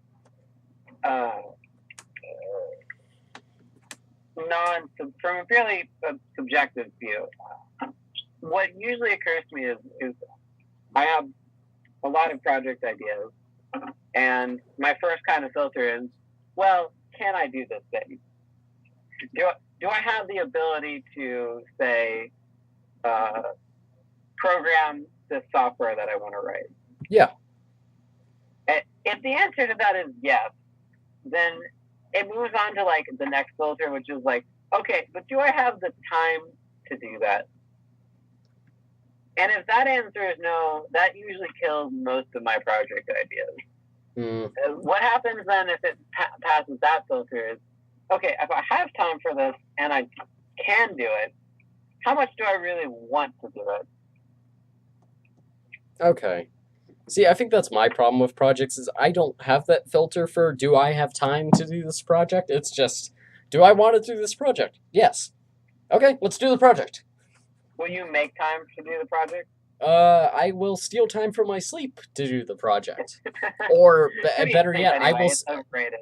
Or better yet, I will say I will steal time from my sleep to do the project, and then I will pass out on the couch, and I'll be like, "Where am I? Oh, it's 8 o'clock in the morning. Okay. Well, I didn't get that project done. I'll do it tomorrow night." And then rinse, repeat. Or worse yet, I will succeed in starting to do the project, and then I'll fall asleep the next day when I'm supposed to be going to class, like happened on Monday when I tried to do a project all night, and that was not good. But luckily, it was programming, so it was fine. Who needs programming? Yeah. But yeah, that's how it goes for me. But actually, I have done some research on it because I've told you a bunch of times that I do extensive time tracking, and before when I was still on the I guess I would call it the beta time tracking, which was using an Excel spreadsheet and just typing manually in the times that I would use, like some peasant who doesn't know how to use a stopwatch. I found actually that for projects that I get intensely involved in, I usually end up burning out of them after 2.5 weeks. And wow, it's pretty consistent with that. If I stick hard to a project, I'm going to burn out after 2.5 weeks. And it's a weird thing. Like, I just, like, a flip switches in my mind, and I just don't want to do it anymore. And it's kind of weird. Like, there was one project from, I believe it was winter break of this year, where like an idiot, I said, hey, I have MLB The Show on my PlayStation, and I love this game. Why don't I make a franchise mode out of this, which is essentially just setting up like a fake league in the game and pretending it's a real league? And why don't I control a team, and why don't I play every single game of the season for that team? No, that idea is not good enough. Why don't I also play every single game for the AAA team and the AA team in that season? Yep, and it actually lasted longer than I was expecting. In those 2.5 weeks, just to give you an idea of how that burnout went, I actually made it to like the middle of May in the season. So I played around, I guess that would be like 30 games for each, so around 90 games, and each game takes like an hour and 15 minutes, so that's about like, I don't know, 120 minutes put into that one project over the course of 2 weeks. So I did not get much sleep that 2.5 weeks, and all of a sudden I just burned out, and I was like, I don't feel like playing this anymore, and it was very weird. But I mean, when you're talking like 120 hours out of, let's see, 24 times, assume that 2.5 weeks is, I don't know, 18 days. When you're talking, oh God, that is bad. When you're talking, that seems like too much. You would think that. I'm going to go back to my time tracking thing to make sure that I'm not overstating that. But when you're talking 25% of your waking hours, and not even waking hours, actually 25% of the overall day is spent doing that project. That's pretty bad. I mean, I played video games for a while, but that seems like a bit of a obsession. strong binge there. Here, okay, so I actually do have the data here, so let's see what this is. So, okay, oh wait, no. Dang it, I started up that data column in March of this year, so I missed it. But I can personally vouch that there were many sleepless nights spent toiling with that. And here's the worst part of it. I wasn't even good at the game. Like, my AAA team was like 1 win and 28 losses. My AA team was like 5 and 25. My MLB team was actually doing decent. It was like 11 and 18. So like I wasn't even doing good at it. It did make the wins so much better, but I'm also the kind of person that gets very angry when I play video games. I don't throw the controller or anything. I just get angry. So there were many angry nights as well, but yeah, that was a fun project for me, and it's also one that I keep trying to get myself to revisit because I am a bit of a masochist with projects, and I'm like, Ryan, that project that you spent 120 hours on, that was a good idea. Why don't we do that project again? Oh God, I have when it comes to video games, I have so many hours. I binge most video games where it's like I've seen, because I'm a Steam person when it comes to computer games. I am not a PC Master Race man. I'm not a PC Master Race. Full disclosure, I work on a Mac, but fair point. Sucks to suck for me sometimes, but I can tell you I've looked at some incredible times when I've seen my time tracking where it's like, oh, this game that you really liked that you play all the time, yeah, sorry, you have 500 hours you've put into this thing. It's like, oh my God, where did the time go? Yeah, no, that's ridiculous. And speaking of it just immense amounts of time spent doing things that had questionable value, while I will say they did not have questionable value, but whatever. This goes on something I've talked about with a bunch of my friends, which is that if you listen to something a lot, that's going to have a bigger influence on your life. Or that was a horrible introduction of the premise that I was trying to get across. People online, on the internet, podcasts, YouTubers, whatever, they can have a bigger effect on your life than people in real life. Because the brain doesn't care if it's an in-person interaction or if it's an online interaction. All it cares about is that it's hearing a voice, and that voice is happening over a long scale. So, I've had some of my most aggressive fights with people online. I've had some of my most impassioned moments with people online. Digital life is a very strange creature compared to real life, but it's no less real. Yeah. No, and like when you spend 15 minutes a day interacting with your parents versus like 8 hours a day listening to a particular podcast. I think you just don't talk to your parents. That's also a fair point. I will acknowledge that. I don't talk to my parents enough. I'm sorry, parents, if you're listening.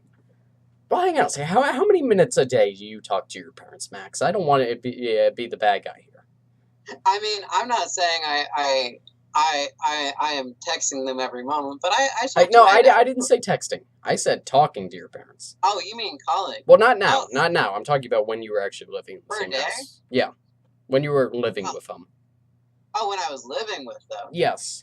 Man, I have an interesting routine that I have when I don't really have work at home, which is I would go every morning.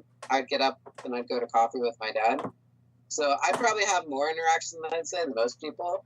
But I mean,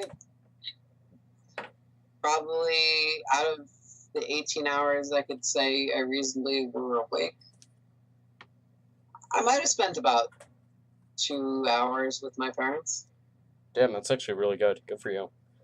I had a routine as well, and it was called leave for school before anyone in my house was awake, get home from school, try and sneak past my parents to go upstairs so I could get some alone time, and then go to sleep.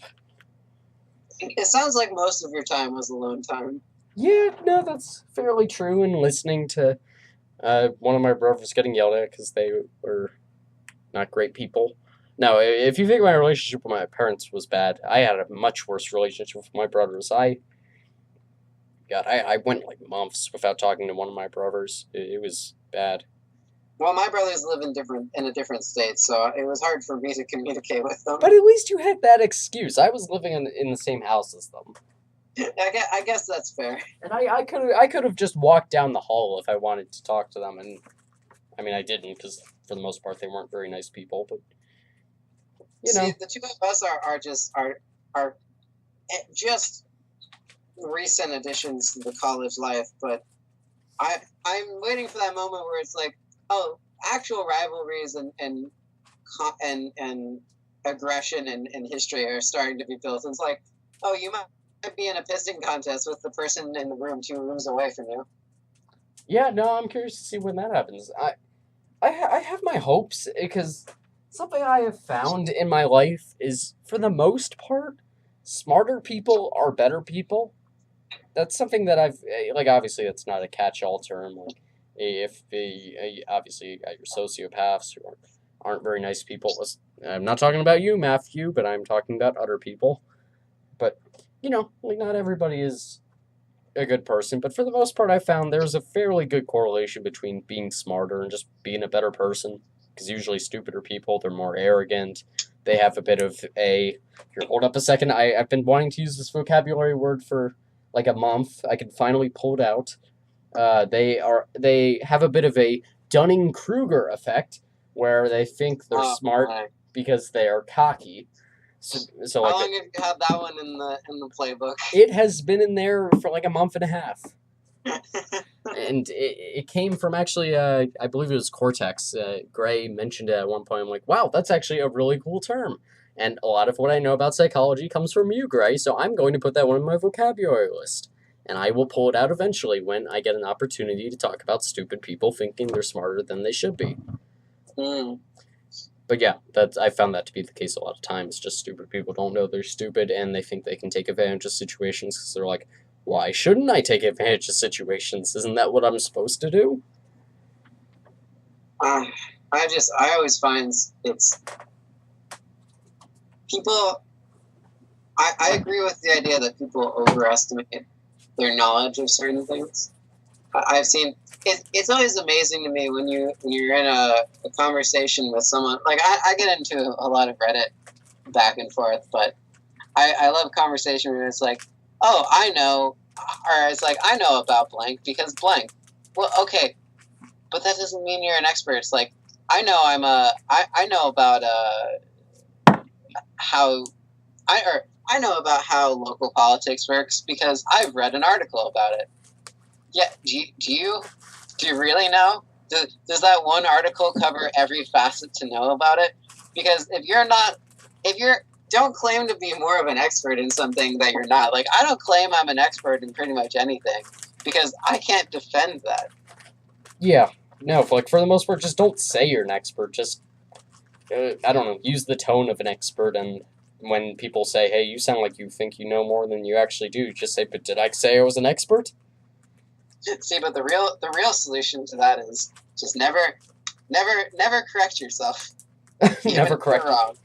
No. Here's the real solution to that. Whenever you're wrong, just dig in, and if you're really wrong and you know you're wrong, dig in harder. That's what I've learned from.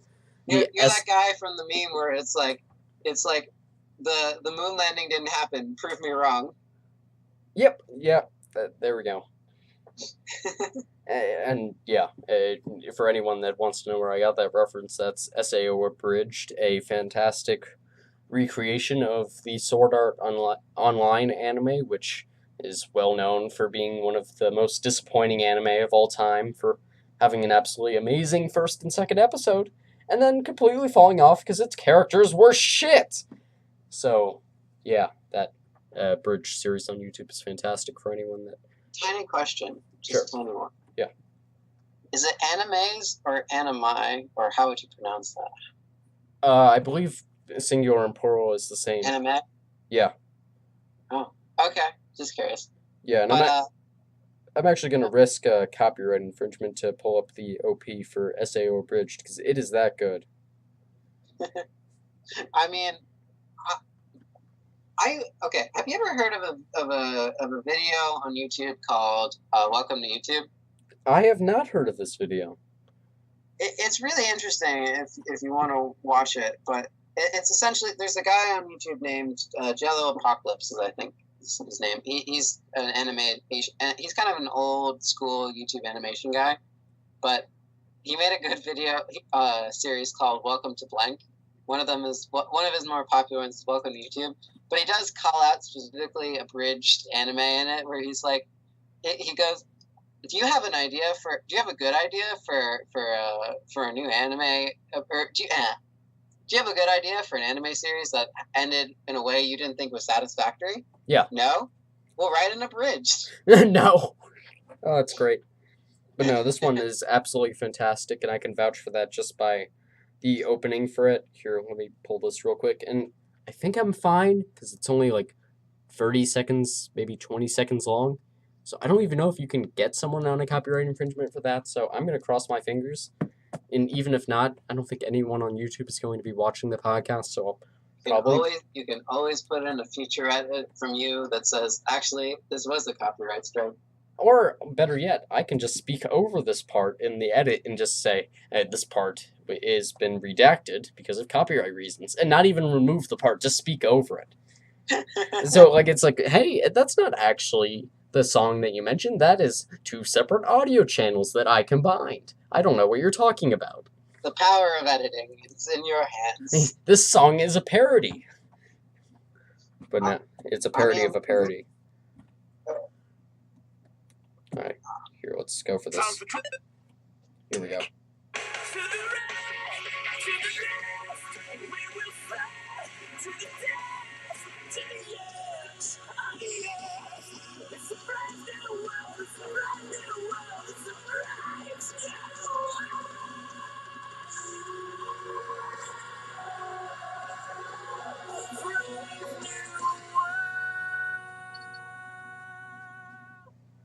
God, that's really good.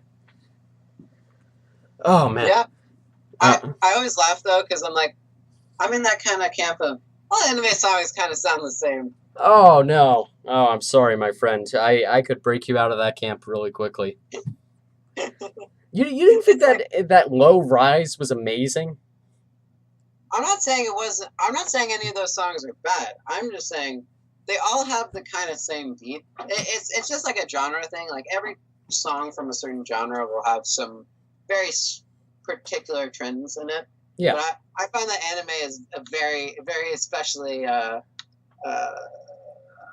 adherent to those trends of like, there's like, I've listened to a couple of songs from just different places, but it's like, they'll kind of sound like variations on the same kind of theme. That's interesting you say that, because most of the reason why I actually switched to anime songs is, instead of just listening to normal people songs, is that I found that most songs... Yeah, no, like, most people listen to pop songs or rap songs if you're hip and modern, or classical songs if you're like me before I listened to anime songs. But I always found they were all way too similar. So that's why I went to anime songs, because I'm like, wow, this is a breath of fresh air. And it all feels different, so, yeah. I guess it's always just kind of a matter of, like, where do you stand on music? Yeah, no, definitely. Like, for me, I came from the classical music background of no vocals and no lyrics, so I was like, oh, sweet, there are songs that are written in another language, no lyrics. and like it just the vocals became another instrument in the song. So I'm sorry, did someone say dubs, not subs? don't even get me started on that. I mean, I'm the dubs, not subs guy, but Can I make one complaint though about a very particular aspect of music that I don't like? sure. Okay, so I don't know if anyone has the same problem, but I like to listen to music when I'm not listening to podcasts and I need something to listen to. I like to listen to music, and I have a lot of music downloaded on iTunes. Oh, that's odd. But but this is the thing, and everyone's been telling me to get into Spotify or Apple Music or and YouTube. What? Or YouTube? Yeah. Well, YouTube Music. Oof. No, not even that. Just like bookmark. Rant. Just create like a bookmark list. But I have a genuine problem with music streaming services right now, which is like they all suck, but in different ways. Okay. And they're all differently bad. I'll pull up iTunes and Spotify first. I'll pull up actually Apple Music. If I go to my Apple Music or iTunes box on my Mac, it is an almost entirely different system than the one on my iPhone. So first of all, why are they not consistent? Why can't I just pull up the one and be like, oh, it's the same thing as on the iPhone, but it's better because it's on the Mac and has more power. It's something. It's amazing to me how clunky it is. It's like they took the system from 2005 and said, yeah, this is about what we need, and haven't decided to update it since. And then you take something like Spotify, who's trying to be their competitor, and it's like, oh, Spotify, hey, you want to do anything that's interesting? Yeah, you can, as long as you listen to all of our advertisements beforehand. Oh, you want to get a paid one? Great. How about the most expensive paid one you can get? That's fair. I just think there's no perfect music system right now. No, there's none that I could think. If I could, I would dump all of my stuff in iTunes and I'd switch to it. Yeah. No, like so explain to me what your system is through iTunes. I don't use Apple Music. I can't. I find it too clunky. I buy songs that I like, and I use YouTube or whatever to listen to songs that I don't want to buy. Oh, okay. That's not too bad. I can't deal. Let me put it like this. I would love to be able to stream music instead of buying individual songs, but I can't deal with the fact that it doesn't work or if it doesn't have Wi-Fi for most services, and the ones that do, they're clunky. Yeah. No, I get what you're saying. That's one problem. It's just it's frustrating. I want a good interface. The podcast app on Apple or Apple Podcast is like a perfect app because it's everything I could want. Ooh. And nothing I have problems with. Ooh, I very much disagree with you. Actually, I moved off of the Apple Podcast app because I got sick of it. Yeah. No, I don't know if you've heard Gray recommend this, but Overcast is actually a much better podcasting app. It has a couple advantages in that you can create custom playlists, which I don't use, but they seem really cool. But they also have very useful features like speeding up someone's voice. Like, if you think that I'm talking too slowly right now and you're like, damn, Ryan, this podcast is 3 hours long. I don't have this much time to listen to you monologue about this freaking podcasting apps. I want to listen to you on 1.25x speed. Or, better yet, I want to listen to you on smart speed, which cuts out all of the blank noise in a podcast so that you just get to listen to the voices. I don't use either of those features, unfortunately, because I'm a bit of a masochist with listening to podcasts and videos in general in their original form, where I'm like, this 30-minute section of dead air on the podcast, I'm just going to play that in the background because I would feel bad if I skipped through it. Yeah. So that's me. But another one of the really good things about the Overcast app is it also has this really good feature, which is, and I'm looking at it right now, is I'm actually not looking at it right now. I'm pulling up the app now, but Here, give me like 2 seconds and I'll have it. Okay, I pulled it up now. It has this thing called Voice Boost, which actually normalizes the audio, and it makes it a lot better if you're listening to a podcast on crappy audio quality, like this podcast. So, yeah, you should listen to this podcast on Voice Boost. And something else that actually has it, which is awesome, is a sleep timer, which basically you just turn it on, and then you can just set it like, hey, turn this podcast off in a half an hour so you don't drain my phone's battery playing a podcast. And then something else it has, which is really awesome, is it's all in orange, which is fantastic because I love the color orange, and this is the only orange app I have on my phone. So that's a huge perk for me, actually.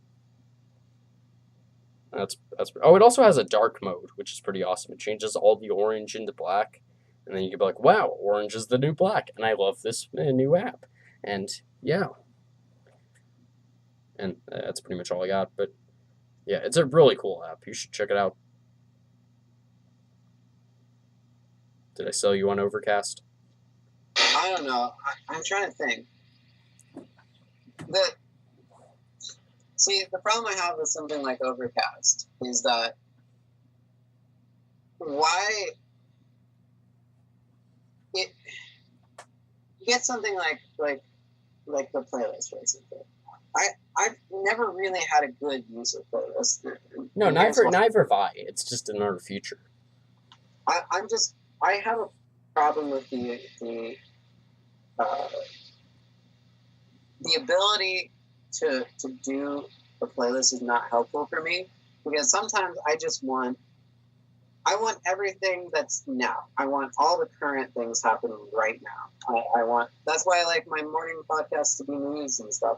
That's helpful for me. But when it comes to like playlists, it's like, oh, I could do Serial, but I could put it in a podcast playlist form, so that way I could run it through. It's like, okay, I could do that, but my Apple Music or my Apple Podcast already automatically plays the next episode, so then what's the point? What other use could it have? I don't know. I'm pulling up new smart playlist now. Let's see how this works. Okay, so you can select podcasts that you want to be included in the playlist.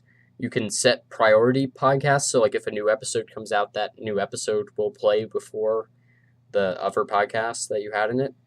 You can also set additional episodes if you just have 1 or 2 episodes from like some random podcast that you want in it, but you don't want to have like the entire podcast in. You can also sort by oldest to newest. You can sort by oldest to newest by podcast. And you can also title your smart playlist so you can have multiple smart playlists going at once. And another cool thing you can do is you can click on the podcast individually, and they actually do it in a super layout-friendly way, unlike iTunes, where they have the stupid 2x2 grid. That's a pain to navigate, and like you also have to like tab over if you want to get to anything that you actually want to use. But like in this, you just click on the podcast, and automatically you have unplayed, and it's sorted newest to oldest or oldest to newest, and you just go straight into the podcast. I don't know. I can just do all that though still with my Apple Podcasts. I just in a slightly different format. Oh no, I'm not saying you can't. I'm just giving you another option, and it's really. I'll tell you what. I'll check it out. Okay. I can't make any guarantees that I'll use it, but I will look into it. I mean, I'll be honest with you. The number one reason I still am using it is because of the orange background.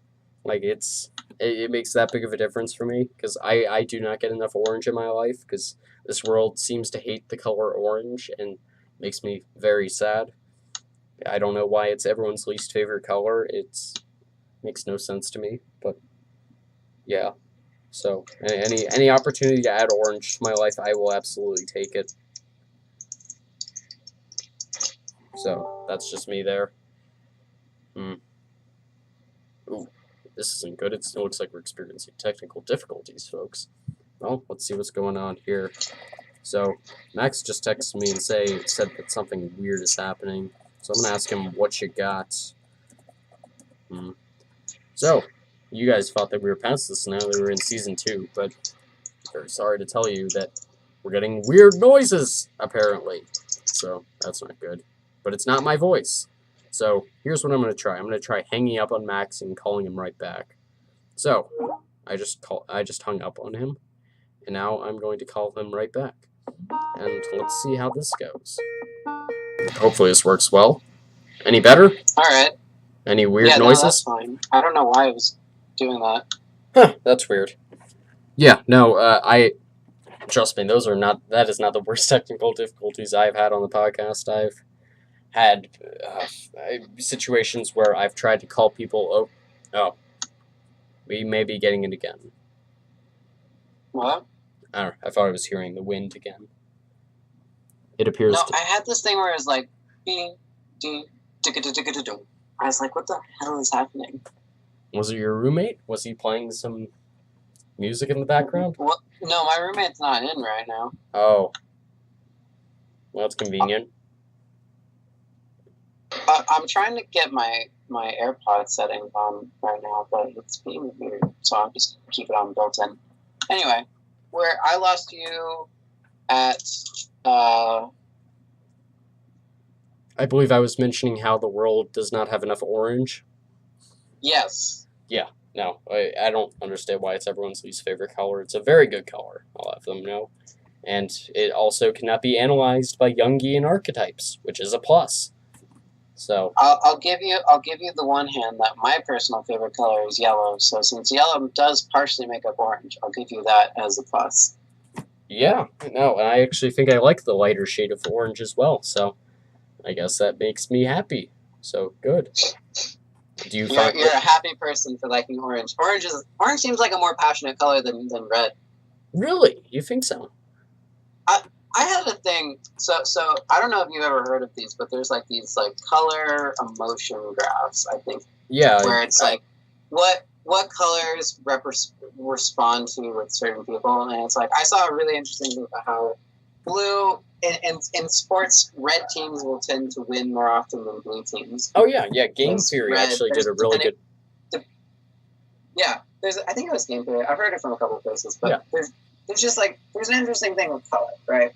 I like the fact though, it's like lots of people like to point out red is passion and excitement and anger. But I'm like, I feel like orange is more of a fire color. Yeah, I see where you're getting at there. Here, let me look up orange archetype. Oh, here I found one. It says orange is joy, creative optimism, freedom, and warmth. Yeah, the only one I've ever heard it called is creative. Like I don't know about the joy thing because like that's yellow. But I'm trying to think of the orange. What are good famous orange logos? Yeah, that's a good point. The only one I can think of is orange companies. I mean, I guess you have the Browns. Oh, here we go. I found one. So Fanta is one. Nickelodeon. Oh yeah, Nickelodeon. Huh. They put Hooters on here. Crush.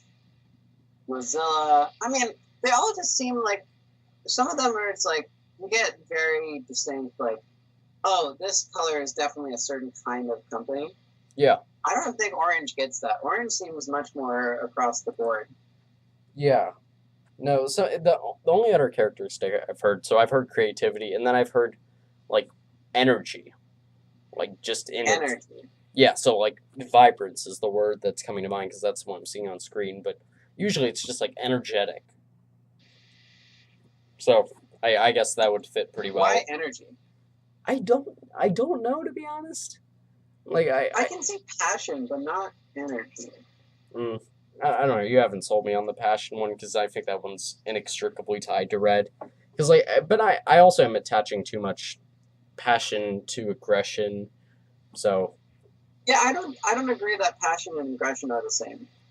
No, I don't either. I'm not doing a good job of thinking of it in another sense.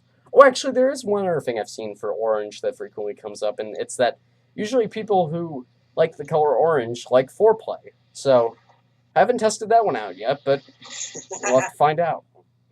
I mean, I just feel like orange is a color that represents something different than red, but I feel like a lot of the things I think people associate with red Mm-hmm. are much more of a, like, in my head, they're much more of an orange thing. Kind of the same problem I have with blue and purple. Yeah. Where it's like, I think that blue is also an intelligent color, and I don't understand why purple gets this rap for, like, ooh, purple companies or purple whatever. It's like a sign of some higher understanding. And I'm like, nah, I think blue is in that same category. I don't know. It's such a subjective thing that's hard to really, like, enunciate what I mean. Yeah. But it's like there are colors in my head that don't mean what to me at least, don't mean what I think they mean to other people. Yeah, I'm getting that vibe. I see different colors. Yeah, I'm a big fan of purple as a color as well. Purple's an I love the color purple. I think purple is an underrated color. Yeah. I think I have multiple things in my wardrobe that are purple, and I find that purple is a color that should regain its strength as a great color. Yeah. I think it rivals some of the more, I guess, popular ones, but I really love it. It's nice. It's pretty. Yep. It's regal. I'm gonna be honest. I have been looking up pictures of the colors as we have been throwing them out there, just so I can remember what they look like. Yeah, you have to remember what purple looks like. A little bits. I don't have any purple in my room either. Well, actually, yes, I do. My binder's purple, but I hadn't thought to get that out. Oh, that's right. That's what purple looks like. Oh, that's a nice color. Is it weird that is it weird that I'm touching it? What is red?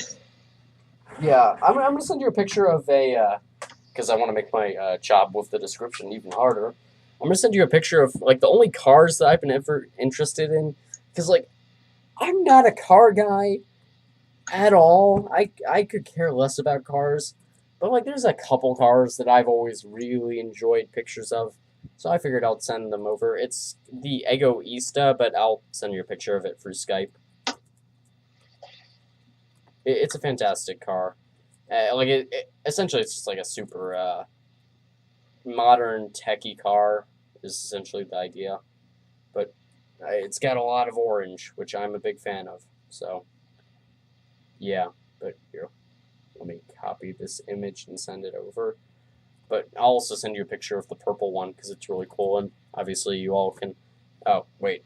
I just realized my laptop is not linked to this. That was a really stupid... This is a good podcast, Father. Yeah, this was not a good decision. I'm too used to having my Chromebook linked up to my overhead desktop display, and I was super confused when I tried to move my cursor over to my recording laptop, and it didn't go, and I was like, what the heck? So... Again, I said it before, and I'll say it again. Your first mistake was that you had a Chromebook. I will still say I am very happy with the decision to have a Chromebook, but, you know, you may be right. I find it very freeing to have a... Oh my god, that wind is ridiculous. I'm trying to decide if it's a problem or not. I'm sure I'll find out very quickly in the comments if it is, but I'm crossing my fingers that... Oh, I just got your picture. Yeah, you like it? Let me think. Okay, I'll pull it up on full screen. So it's a Ferrari? Lamborghini. I'm not. Don't crucify me. I am not good with cars. Yeah, not a problem. Or anything. I was terrible with cars as well before I watched F1. Are those air intakes? Yeah. Is it powering a jet engine I don't see? That's a fair question. You know what it looks like? A Matchbox car? No, it almost looks like a cross between, like, a Hot Wheel car and the Batmobile, but if Batman was super into orange. Yeah. I think it could, if you throw an aerofoil on the back, I think that could pass for the Batmobile. Yeah, I think so as well. I don't think Batman would go for orange, even if he was wearing an orange suit, but I don't know, maybe he's a fruit bat or Yeah, something. it might stand out a bit in the dark. Yeah, I don't know. You can give that I to... don't know. I like it. I'll have to send you a picture of this futuristic car that I saw once that was insanely cool. Because it was, yeah, here we go. So it's a Toyota concept car. Okay, And well, this is a concept this- car as well, but they actually made it. No, I understand. But I'm saying, like, this car was just something amazing. Okay. Here, let's see what we got. What the heck?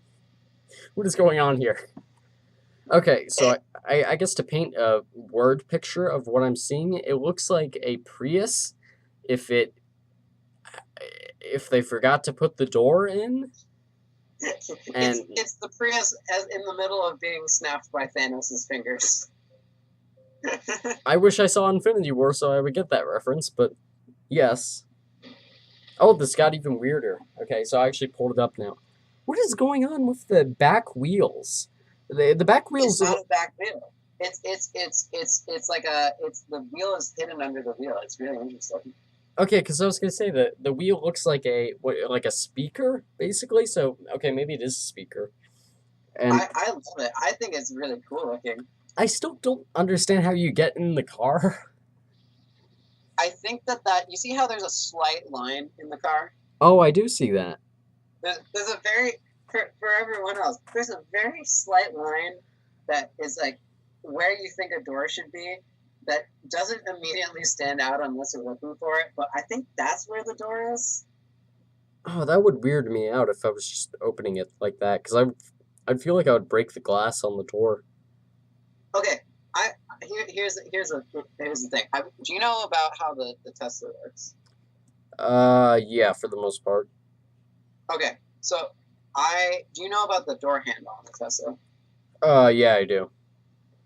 So for everyone else, I've actually been up to a Tesla and tried to get in it. It is harder than it looks.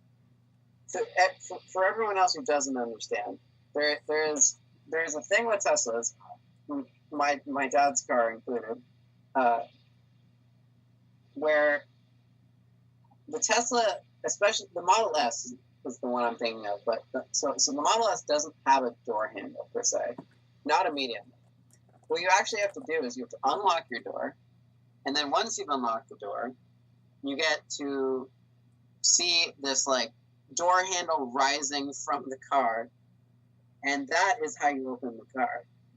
It's so amazingly futuristic. Like I have this amazing preponderance for like awesome futuristic looking things. Like anything that I could say is like that looks like something out of Blade Runner. It's like top notch technology in my book. But that when I first got in the car, I was like, how do I get into this thing? It's like, oh, you have to push on the door handle and it just magically pops out. It's like, oh my god, this is the car of the future.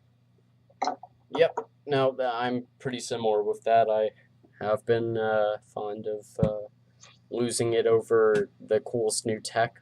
I'm not as big on doing that as some other people I know, but I can go for some ridiculous looks.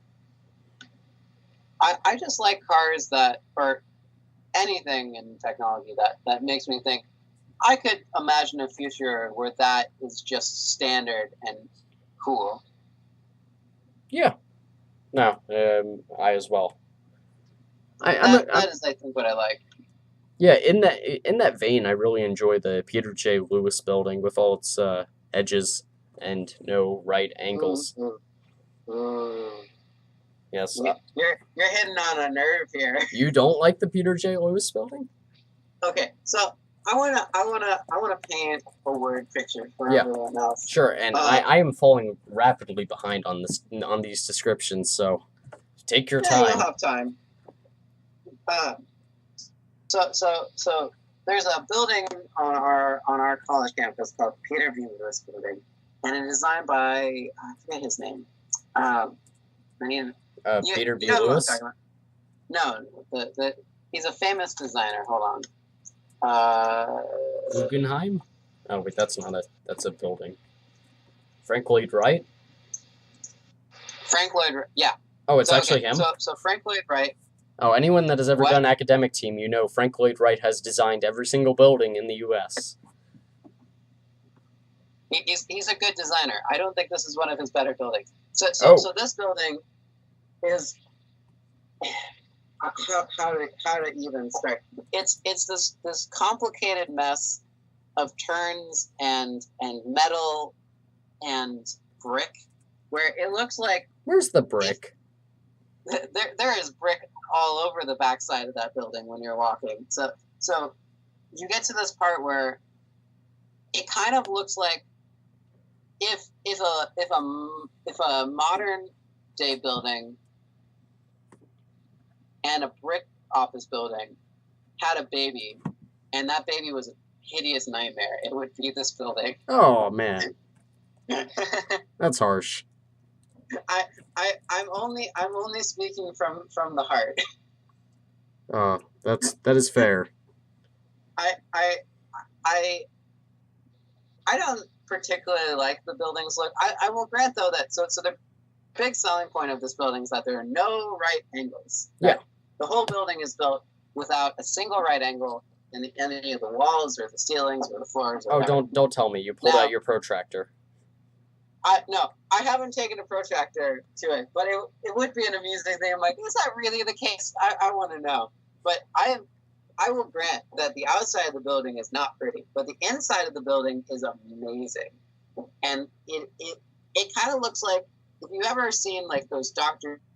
Seuss machine, or those like Dr. Seuss buildings where it's like crazy looking archways going every direction. That's kind of what the inside of this building looks like. It's really interesting, but I just can't get over how atrociously hideous the outside is. Oh no! I mean, do you disagree? I just looked it up, and the Google autofill for Peter B. Lewis building was Peter B. Lewis building shooting.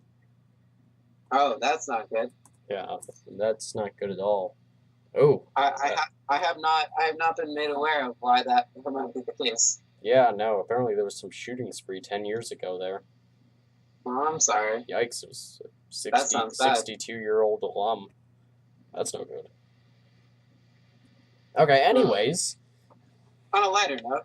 Yes, on a lighter note, I am a big fan of this building. I am a big fan of... Well, I don't like the brutalist style, but luckily this isn't brutalist. This isn't any of your Napoleon III buildings. This is a building that is mostly metal, aside from the brick that I've now learned is on the backside of the building. Okay, if anyone has been to or seen pictures of at Disney the Imagination thing at Epcot, yeah, I'm assuming you've been to Disney World since you're from Florida. Oh, many times. I know exactly what you're talking about. Yeah, like just in terms of like all the curvy metal that they have there, and like how it's supposed to look like the vision of the future. Side note, I think he designed it too. That's actually really funny if he did, but... I think he did. Don't quote me on it, but I think he did. Okay, well that would make a lot of sense. But, yeah, essentially it's just like a bunch... It looks like, if you've ever seen like a welding project gone horrendously wrong, and like just a giant clump of metal came out with like tendrils going in all directions. Basically, we can call this building the Metal Octopus Monster, if you will. That's what I'm going to call it, and that's what I'm sticking with, folks. So that's the outside of the building, and I like the outside of the building, don't get me wrong. The pictures on Google aren't doing a good service, so take them with a grain of salt. Pictures on Google are telling the truth. No, they're not. But yeah, no, this building is very nice. I don't like the bricks now that I'm seeing them, but I'm pretending to ignore them. So now you understand why I have a problem with this building. Just go in from the left side. You won't see any of the bricks. Pretend that half the building doesn't exist. It's fine. You don't go to the backside. You've been to Disney World. You know you don't go to the backside of Disney World if you want the good view. I guess that's fair. You don't go behind the back of Main Street unless you want to see a bunch of like. You don't go to Hollywood Studios and go down that giant street of like movie buildings and go behind it and see that it's just a bunch of pictures that are supported by struts, even though that's the whole point. Like, you don't do that unless you want to be a critic. But I'm an even bigger fan of the inside as well. The inside is absolutely fantastic. I've actually been looking for an excuse to go up to the second floor onto that walkway that goes into the center thing. You I know, have to find out if we have card access. yeah, no, it looks absolutely amazing, and it's even better than the outside. Which again, I'm a fan of the metal octopus monster. So I will tell you. I think that the inside is an infinite number of times better than the outside. I think when I walked in the building for the first time, like this is like literally something out of like an acid trip from the 70s. It's really interesting. yeah, that's a fair characterization. I do feel slightly bad for the poor engineer who had to figure out how to make this monstrosity. Yeah, Frank Lloyd Wright just hands it to them, and he's like, "Hey, here you go. No right angles, go." Oh yeah, I'm famous enough that you can't change my building, so good luck. Yeah, exactly. I mean, let me put it like this. I might grow on the building, but I am not a fan. Okay, well, I'll rest my laurels on that. Sorry. Well, I was going to segue off of that, so feel free to conclude your thoughts on the Peter J. Lewis building. I will only say that if I had a choice, I would have gone with an entirely metal building, and I think that would have looked better. I think that would have come off as brutalist, and it would have been harsh on the eyes, but that's just me. We'll have to agree to disagree then. Yeah, look up a picture of brutalist buildings, and you'll see. I know what you're talking about. I get that kind of view. I think if it was all brick, I think it'd be more brutal. Yeah, that's fair. But no, who thought it was a good architectural style to be like, you know those prisons that we put people in? Let's model our buildings off of that. Like, that's always I have no idea. Like, that's the vibe I've always gotten from Brutalist, is it's supposed to look like that, but I don't know. That's just me. But, yeah, I understand, but just personal opinion, I guess. Yeah, okay, well, going down that segue that I was teasing earlier, what have you thought of the rest of the architecture on campus? I know whenever I went on college visits, that was always something that was discussed as a talking point was, oh, look at our special architecture. And whenever I went to Virginia Tech, they were always like, look, we have Hokie Stone. And I'm like, what the hell is Hokie Stone? And they're like, we have a special quarry. And I was like, okay, how's the labor conditions there? And they're like, we're not talking about that. Moving on to campus food. And see, yeah. I've never paid attention to that, to be honest. Okay. There are always things where it's like all of the buildings could have the same shape, and I kind of wouldn't care. Mm-hmm. I'm always just more concerned with like, is the building that I'm going to reasonable to access? And does it have the adequate thing I want?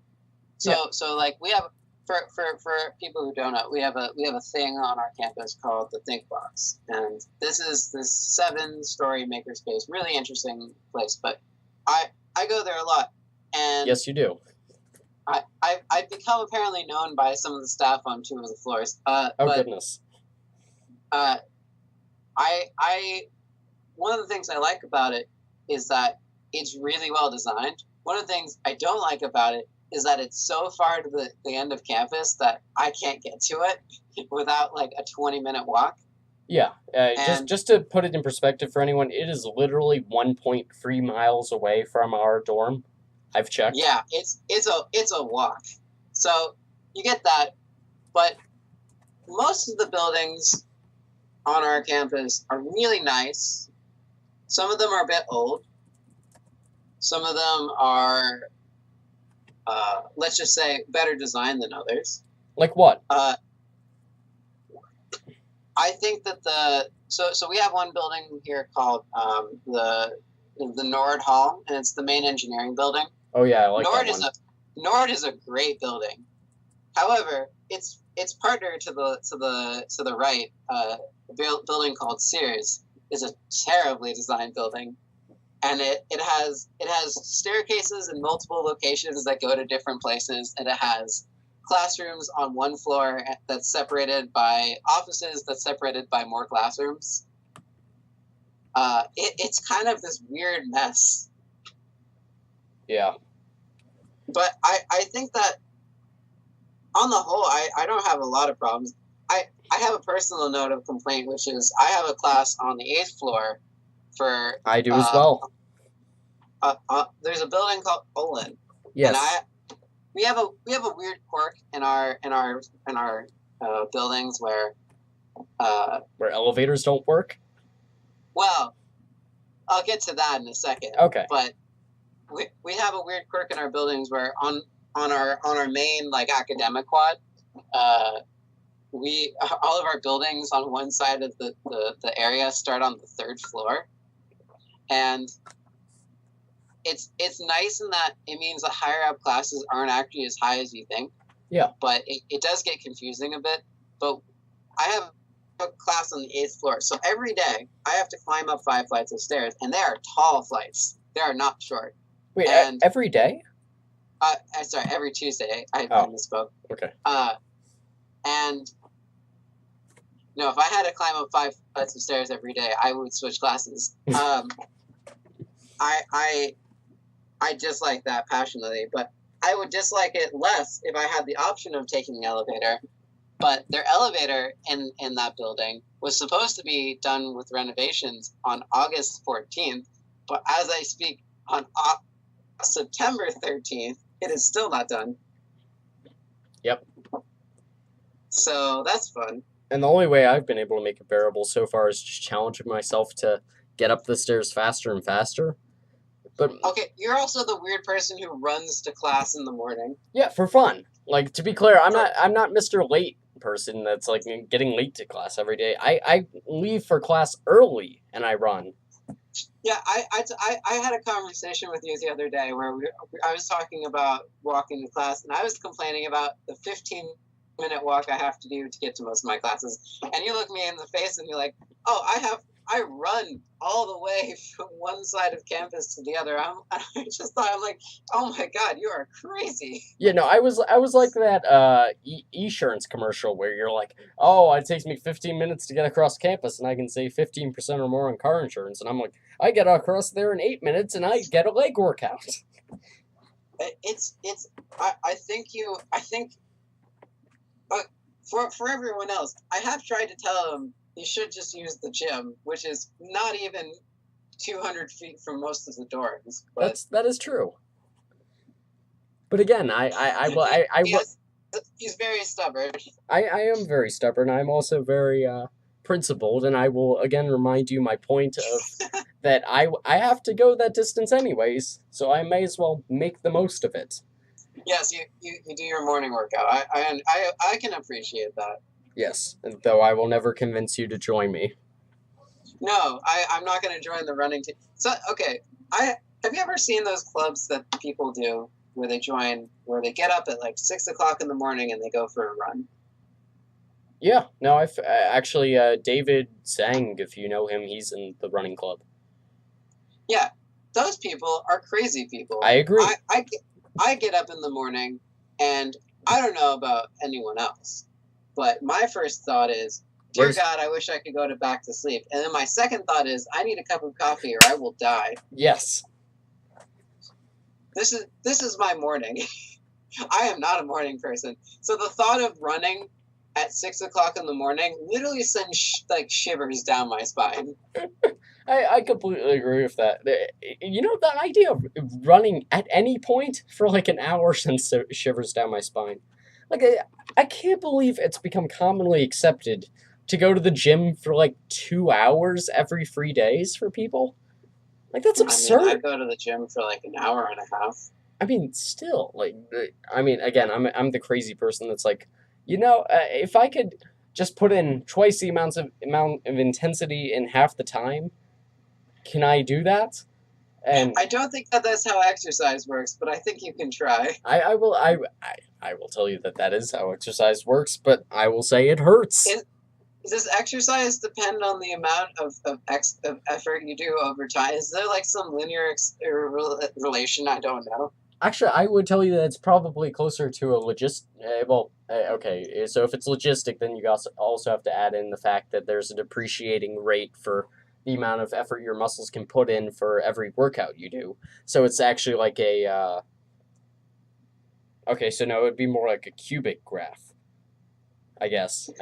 We're mentally painting a graph for the listeners. Yes, I apologize. For anyone that doesn't know, I'm a pure mathematics major, so I'm trying to equate this to like a modeling situation. Okay, maybe it would actually be. Let me just pull out my calculator. Yeah, hang on a second. I need to get out Desmos. I need to see what this graph looks like. So. Oh, you've discovered the magic secret to doing stuff on the internet with graphs. Yes, I have. But I love Desmos. Yeah, Desmos. And for everyone else, use Desmos if you ever need to do something for a math class and you don't know how to make a good graph. Yes, I will get sponsored by them eventually. But actually, no, it would probably be a square root of x graph, to be completely honest with you. Actually, yeah, that's a pretty good description of it, actually. It starts at 0, 0, and it goes up at a depreciating rate. I like that a lot. If you say so, I will take that for what it is. Yeah. But no, I've been trying to get Max to try my extreme workout routine, but I haven't convinced him yet. I'll stick with my 20-minute run.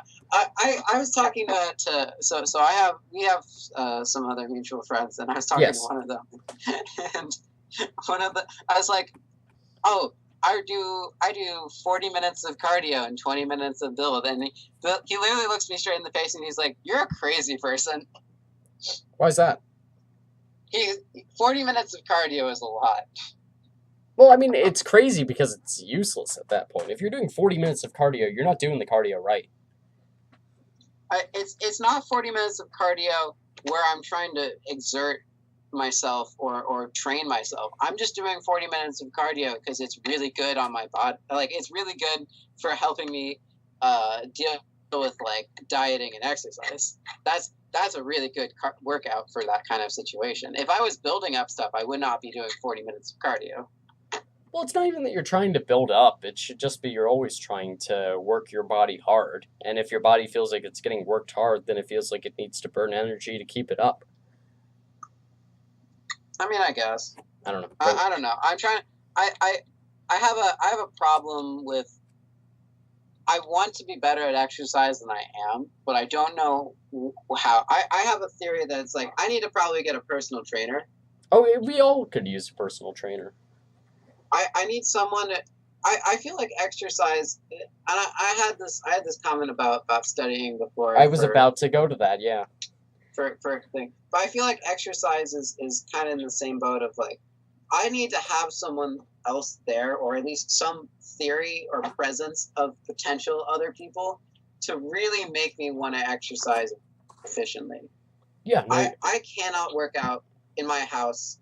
We have a treadmill at my house, but I can't really use it and do a good workout because I don't feel the presence of someone else who could be judging me. And that pressure is enough to keep me doing something that I might not want to do otherwise. Yep.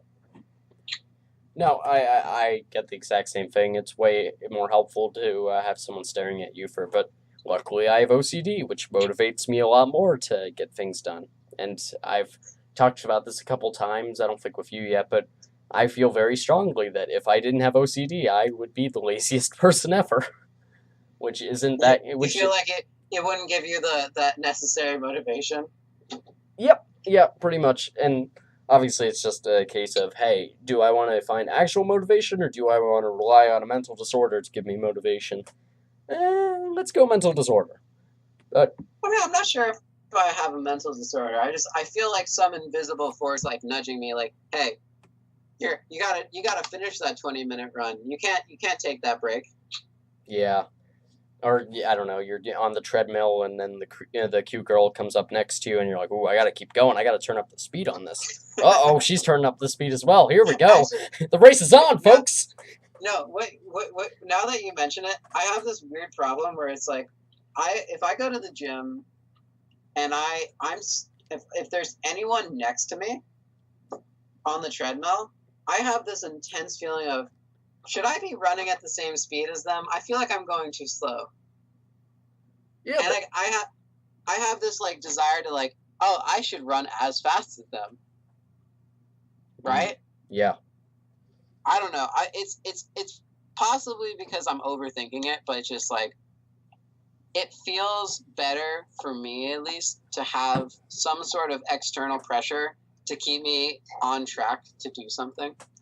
And I guess if you have a kind of inbuilt version of that, then I guess that helps too. Yeah, I mean, for me, it's always been, and this is with most exercising for me, yeah, which I also say while I'm completely off the bandwagon of exercising. Like I mentioned to you that I was going to be taking a bit of a break from exercising once I got off to college because I needed to figure out how that routine was going to work. Still haven't figured that out yet. And for me, the hardest part is always getting on the bandwagon.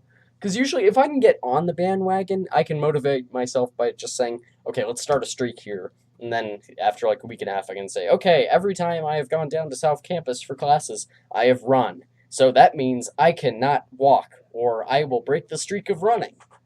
And Yeah. that's how you end up in a situation like I am in now. But yeah, no, that's what I found effective for working out is just making sure that I do it every single day and making it as short as possible. And So, yeah, continue. so you're looking for like a kind of time efficiency while you minimize time, maximize output. Absolutely. But the thing is, I'm not looking for it. I'm just looking for the motivation to start it up again. Because like my problem is always my workouts are hell to do. So like I need Yeah, a considering you run a mile in the morning, I could understand that. yeah yeah pretty much. And when you do that 6 times in a row in the course of like 8 hours, it adds up. Especially like that run right after lunch is a bitch. Like that is because you know it's terrible for you. Like you should when you're trying to digest food, the acid should not be sloshing around in your stomach. Like that's not good. Probably not. No, but I mean it's better than eating a bunch of food that you should not be eating. I guess. I don't know. I'm not exactly the best eater either. We can get into that as well in my terrible habits of eating way too much for lunch because I cannot structure my day in a way where I eat 2 different lunches, unfortunately. I mean, I am currently recording this podcast without having eaten dinner, so. Oh, that sucks. Yeah, no, I haven't been eating much for dinner either. But I mean, I've been eating enough for an entire day at lunch. Food is always interesting, but one of the things that I think is useful is apps that let you deal with that kind of pressure of always keeping on the bandwagon. So I was talking to you about this, but I'll bring it up now, which is like, yeah, sure. I use an app called Lose It, which is great for dieting and exercise. But one of the things that I find useful about it is not necessarily the app itself, but the fact that the app gives you a kind of unique pressure that I've never had before from anything else, which is like, oh, I want notifications. I can tell you, I hate notifications, but I want notifications on it. I want it to be a nag. I want it to feel like something that I have to do. Not because I feel like exercise and dieting should be a chore, but because I feel like it gives me such an intense pressure to do it. Yeah. Like to keep on track and keep recording your calories, keep recording your weight, keep recording your exercise. That is intense and built in. So that I like. Yeah, and to be completely honest, I may have to switch to your system as well because I've fallen off the bandwagon on my food tracking thing as well. Just because I was always having a problem with the pain that it was to input the food. Like I've always used Chronometer as the software I'm using, but the Chronometer it has a really bad app, so you have to use the one that's on the internet. So that's a pain, and then like the other thing is it's a pain to input any individualized food. Like you have to type it into the search bar and click on it, and then you got to input the grams, and then that means you got to bring your food scale wherever you go, and then you got to hit the submit button, and then you got to repeat that for every single thing that you eat, and that becomes a pain over time, and I don't know. I just got sick of it, and the main reason I stuck with Chronometer for as long as I did because it had an exportable API that I could put into Excel to draw conclusions. But at this point, I don't make conclusions enough to really justify that. So I don't Yeah. know. I don't think it's worth it. So I might have to try that app as well. I mean, I'd highly recommend it. It's a good use. It nagged me about dinner this morning. Or this afternoon. It nagged me about dinner this morning. It nagged me about dinner while we were recording. Yeah. So unfortunately, I can't record things I didn't have. But Yeah, I was gonna say that didn't work out very well, but but I do like though that a lot of I'm really happy to see a lot of the current improvements to the software capabilities of my, because I run on an iPhone and you do too. Yeah. I've been very impressed by the new string of apps that have been constantly coming out in the last few years of like really testing the limits of the software and what it can do with you and what it can do on its own. It's impressive to me how far apps and app development have come since like the days of downloading an app that's kind of a calculator, except it kind of sucks oh yeah. and it kind of can't do anything. No. That is an interesting realm we live in now. Oh yeah, iOS has come along so far, and like even just how interconnected a lot of apps are now, it's ridiculous. Like I know for the next iOS update that's coming out, I'm so excited for the new Shortcuts app, which is an extension of Workflow, which is an app that I like to say that I use, but really it's just on my phone, and I say, oh, I'll figure out how to use that app tomorrow, and like I have one or two applications I've created in it, and I'm like, oh, that's pretty cool. Maybe I should create something useful. And then I don't because I'm lazy and don't want to learn how to program a new app. But yeah, no, I'm super excited for that because Shortcuts is supposed to let you set up a whole bunch of chains of commands that do stuff like, okay, let's say you want to set a timer up in Toggle. Well, you can push a button on, push an icon on your phone that's just a created app that you made, and when you click on that, it goes to Workflow or Shortcuts in that case, which then goes to Toggle, which then sets a timer that enters a preset information from Workflow/Shortcuts, and then it starts that timer, and then it goes back to your home screen. So it just did all that without you having to do absolutely anything. And no, see, that's an interesting bit of technology. You're kind of pushing into you're kind of pushing into some of my buttons from yesterday, which is I watched live the keynote, and I have several opinions on the keynote. Okay. I have some very intense opinions. So you're going to start with iOS. I will take you down this route. Okay. So I want to highlight the fact that they thought on the website for iOS 12, yeah, the biggest thing they need to highlight is the fact that everything is very slightly faster. Just as a side note, but can we start with one thing, which is FaceTime with 32 people at once? Okay. Why? Why do I want to FaceTime with 32 people? Because Snapchat did it. What purpose could I ever want to have 32 people on one call? Business meeting? Are you making business meeting calls on your iPhone? No, but Apple thinks you should be. Exactly. This is a useless feature, and it shouldn't exist. I don't understand why anyone wants this, or who came up with this, or how it passed Apple's amazing screening, but 32 people, too many people, not approved. Yeah, I don't know who has the internet to be able to send the audio and visual code for 31 different devices.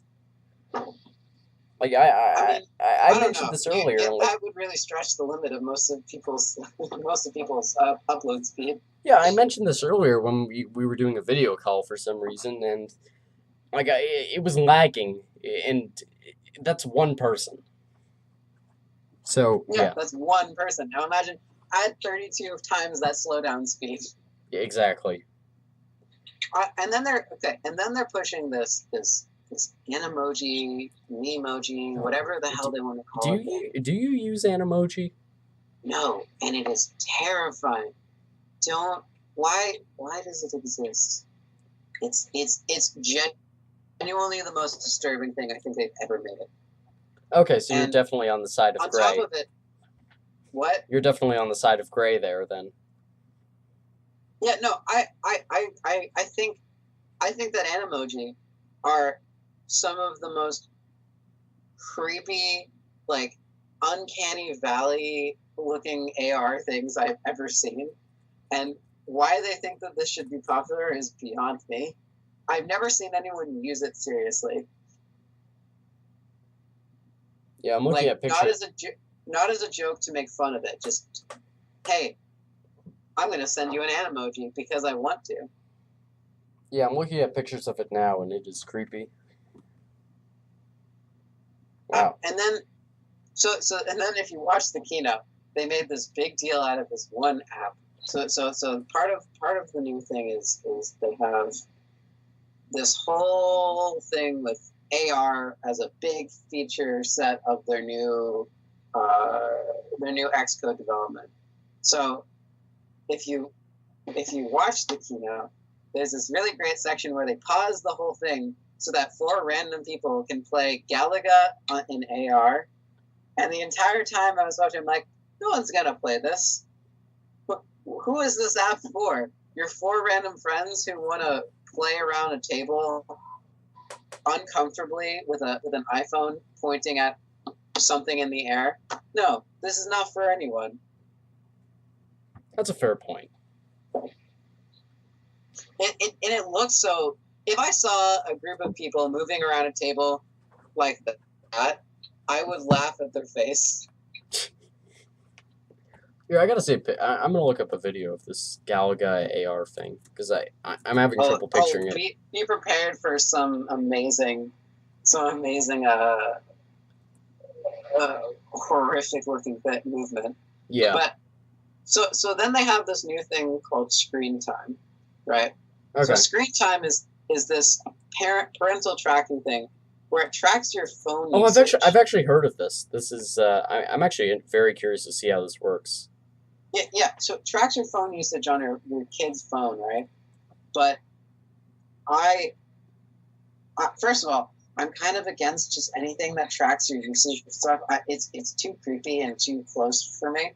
But I especially don't like it when parents have access to it because I think it's like you're kind of invading the privacy of your kid.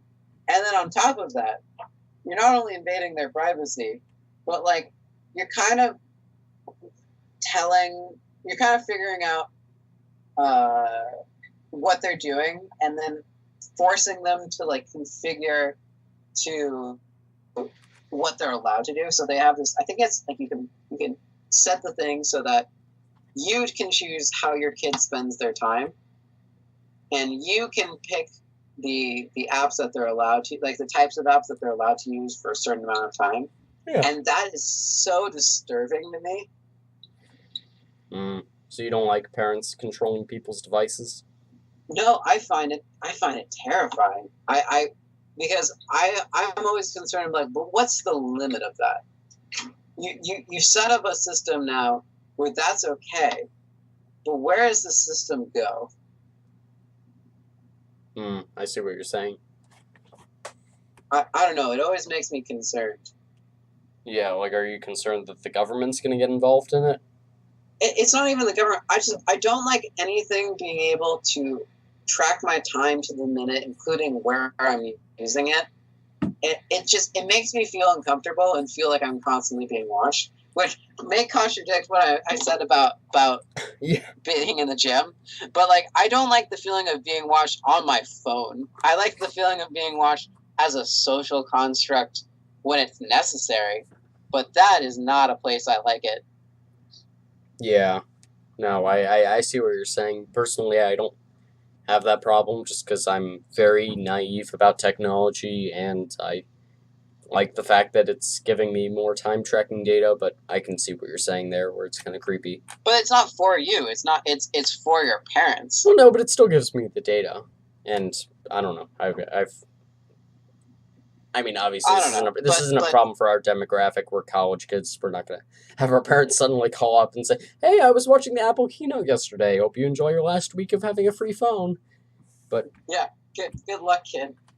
Yeah, no, because that's gonna be a thing now. But it's even more than that though. It's like so they have.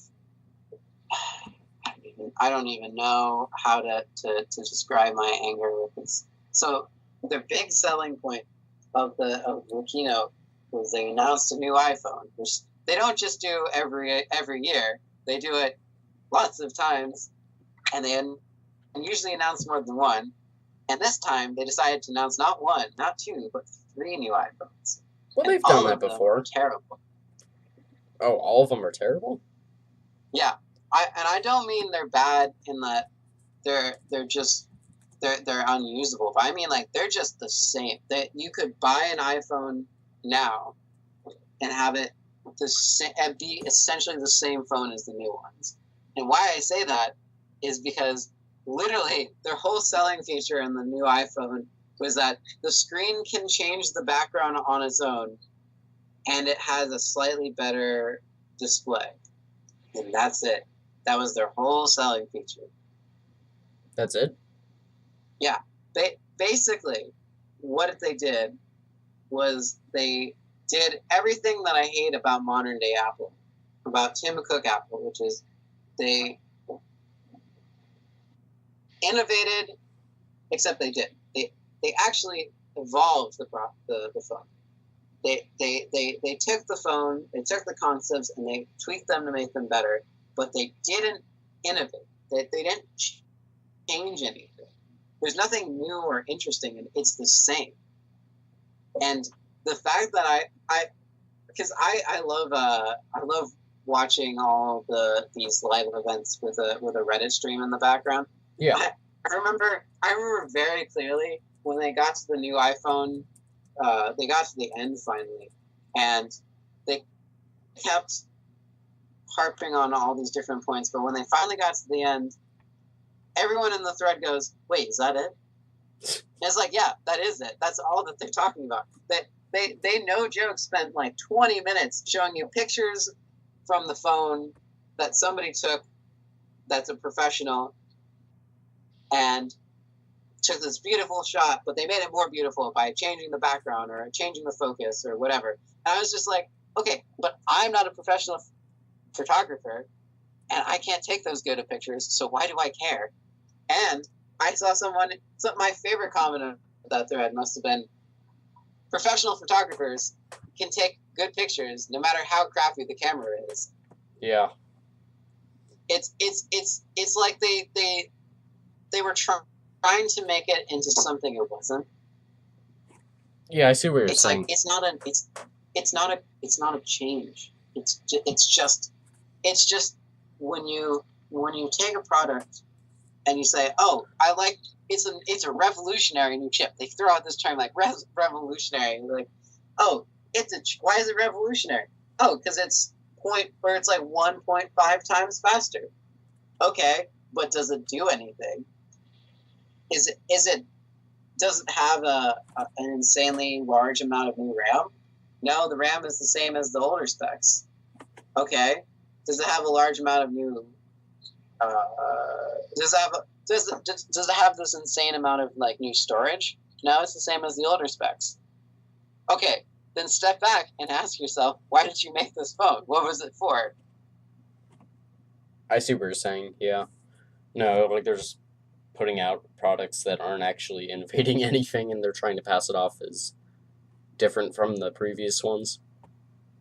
And then they had so you know how they do their normal naming convention, right? No. So normally when they release an iPhone, it's iPhone whatever. Let's say iPhone 6. Naming. I thought you said gaming convention. No, naming. Yeah, no, I actually, that was my point that I was going to make. I hate the naming convention here. That was something I always loved, that like Yeah. it went up in numbers, and now we got the XS Max, we got the XS, and we got the XL. No. This is my biggest complaint so far. Okay, so they established this naming system of, oh, it's the iPhone 6 and the iPhone 6S and the iPhone 6 Plus, and the iPhone 6S Plus. Okay, so it's an iPhone. It's the newer version of the iPhone with better specs. And it's the newer version of the iPhone with a bigger screen, or the regular version of the iPhone with a bigger screen. I can get behind that. It's 2 sizes. It's newer specs, so if people want a better phone, they can get a better phone. Whatever. With this, they decided, first of all, by the way, iPhone X. Anyone who wants to say iPhone 10 can fight me. They took the iPhone X, and they said, okay, we'll give it the iPhone S treatment. And then they said, no, iPhone X Plus doesn't have a good ring to it. We're going to call it the iPhone X Max. And dear God, that is the worst name they could have possibly picked. If they pulled random names from the internet, threw them onto a dartboard, and then just guessed one, they would still not come up with a worse name than the iPhone Max. What if they went for like the iPhone XX, or like the iPhone Super X? The iPhone Magic Mike. Yeah, I mean, then we could have looked forward to next year the iPhone Triple X. Yeah, I feel like that still would have been a better name than the iPhone Max. When I hear the iPhone Max, I'm like, is this some Pepsi commercial from 1998? Yeah. It's such a bizarre name, and I cannot believe that was the one that decided to go with. The iPhone Zero. I swear that they could come out with a thing where it's like, oh, it's the iPhone 27, but we're going to call it the iPhone 27 Super Max Ultra Retina. Yeah, like, is this the path you want to go down? Yeah, or like they go for the iPhone Maximus. No, I would reject that. I would reject that immediately. You're not allowed I thought I could get behind. You're not allowed to use my main. I thought you would get behind that, but you didn't. Okay. No, my name is under copyright. I think that's how that works. Oh, okay, sure, fair enough. But then, so not only did they come out with this piece of garbage iPhone X, but they came out with XS, but they came out with this thing called the XR, and you might be thinking to yourself, what the hell does the R mean? And I don't have an answer for that. It's like they took out the name when it was the iPhone 5. I think it was the iPhone 5C, and the 5C made such a logical sense because it was the iPhone 5 color. Yeah, and the color was just, oh, it's a bunch of different colored backs because it's a slightly cheaper phone because they made it out of plastic instead of metal, which is good. So they boast on this iPhone R that it's the kind of same thing, except it's just got this ridiculously stupid name. But then, to add insult to injury, they go, oh, this is the cheaper model. Now, I haven't mentioned the prices of this. No, you haven't. I'm looking at the prices now. It's ridiculous. Yeah, the new iPhone goes for between $1,000 and $1,100 for the iPhone X and X Max. And keep in mind, this is before all the cell phone plans. Yeah, this is just the base price of the phone. It is $1,000 and an $1,100 smartphone. The iPhone XR is supposed to be the cheaper version of it, and I guess it's cheaper by kind of definition, but in reality, it is an $800 phone. Yeah, no, ridiculous. Anyone who wants to call that the budget phone is definitely a bit out of touch. Yeah. That is the most insane pricing I've ever seen on an iPhone. No, something you have to do with iPhones is just stay a year behind. Yeah, I don't think I've ever gotten an iPhone the year it came out. Yeah, no, that's a smart move. It's so expensive and so unnecessary. Yeah, I've been rolling with the 5S for the past 3 years. Like it makes a difference. Like the RAM is starting to get to me, but like the fact that I've lasted 3 years with the phone, like it shows. And actually, I do have a story with the 5C. If you're fine with me tangenting away from this before you get to the iPhone XS Max. It's your show. Okay, fair enough. Well, so my story with the iPhone 5C is, so I've told you that I'm a pretty cheap guy. Like I don't like spending money at all. I don't like making a fuss about money. But the one time in my life that I know I made a fuss about money was when I got the iPhone 5C. So I for like the longest time, I forgot how long it was actually, so that's why I'm using vague terms. I used the iPhone 1 and it was bad. So when the iPhone 5C came out, I was like, you know what? I think I deserve a freaking upgrade. I've been on the iPhone 1. It doesn't even work for multiple carriers. It's like, hey, you're basically using the AT&T phone and have fun with that, buddy. So I upgraded to the iPhone 5C. And unfortunately, and this is going to come off as like the most, I don't know, I can't think of a word for it. It's not going to look good on me. So like I made a huge fuss of this over this with my dad because he got the blue iPhone 5C, and I was not happy about it because I felt very strongly that the entire point of getting the iPhone 5C is so you can get the color you want. And if you get the wrong color, it's defeating the purpose of getting the iPhone 5C. Yeah. So I made a huge stink about it, and he went out and got the iPhone 5C green instead because they didn't have an orange one, sadly. But yeah. I mean, the iPhone 5C was a really good idea, and it was really weird that they never upgraded on it until now. I agree. And yeah. And it's even more bizarre that the way that they decided to upgrade it was like, oh, let's change the price difference so it's this insanely high number. Yeah, I don't know what was up with that. I don't know. I have I don't know. The best way to describe it is like I have a love-hate relationship with Apple. It's like I am definitely not an Apple hater. I am on a MacBook Pro using AirPods while charging an iPhone and an iPad with a pencil. Like I have definitely maxed out what I can do, but every time I get a new device, it's always like there's the initial happiness of using it, and then the inevitable, why can't my blank do blank? Why can't my iPhone be better at taking notes than it is? Why can't my iPad do anything that isn't giant screen? Like, Yeah. there are so many little things where it's like, I wish that this could just be a slight difference, and it would be perfect. And it's just that because it's like that slight difference, it's so infuriating. And that's just the small things. But like you get situations on Apple products where it's like they have great customer service and they have great customer satisfaction, but their actual apps and their user interfaces are sometimes years behind, or they just outright steal stuff from other companies.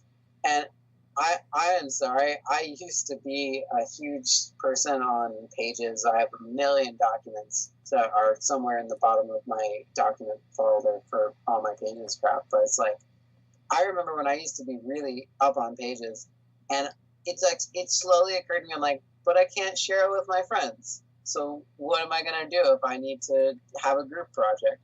Oh, and I can't do these things. And so I finally like, you know what? Screw it. I'm just gonna go get a Google Docs account, and I never want to look at anything in the Apple defaults for services ever again. Yeah. No, I totally get that. As long as I breathe, I will not touch numbers ever again. Yeah, no, that would not be a bad call at all. The Google Docs suite is quite a bit better.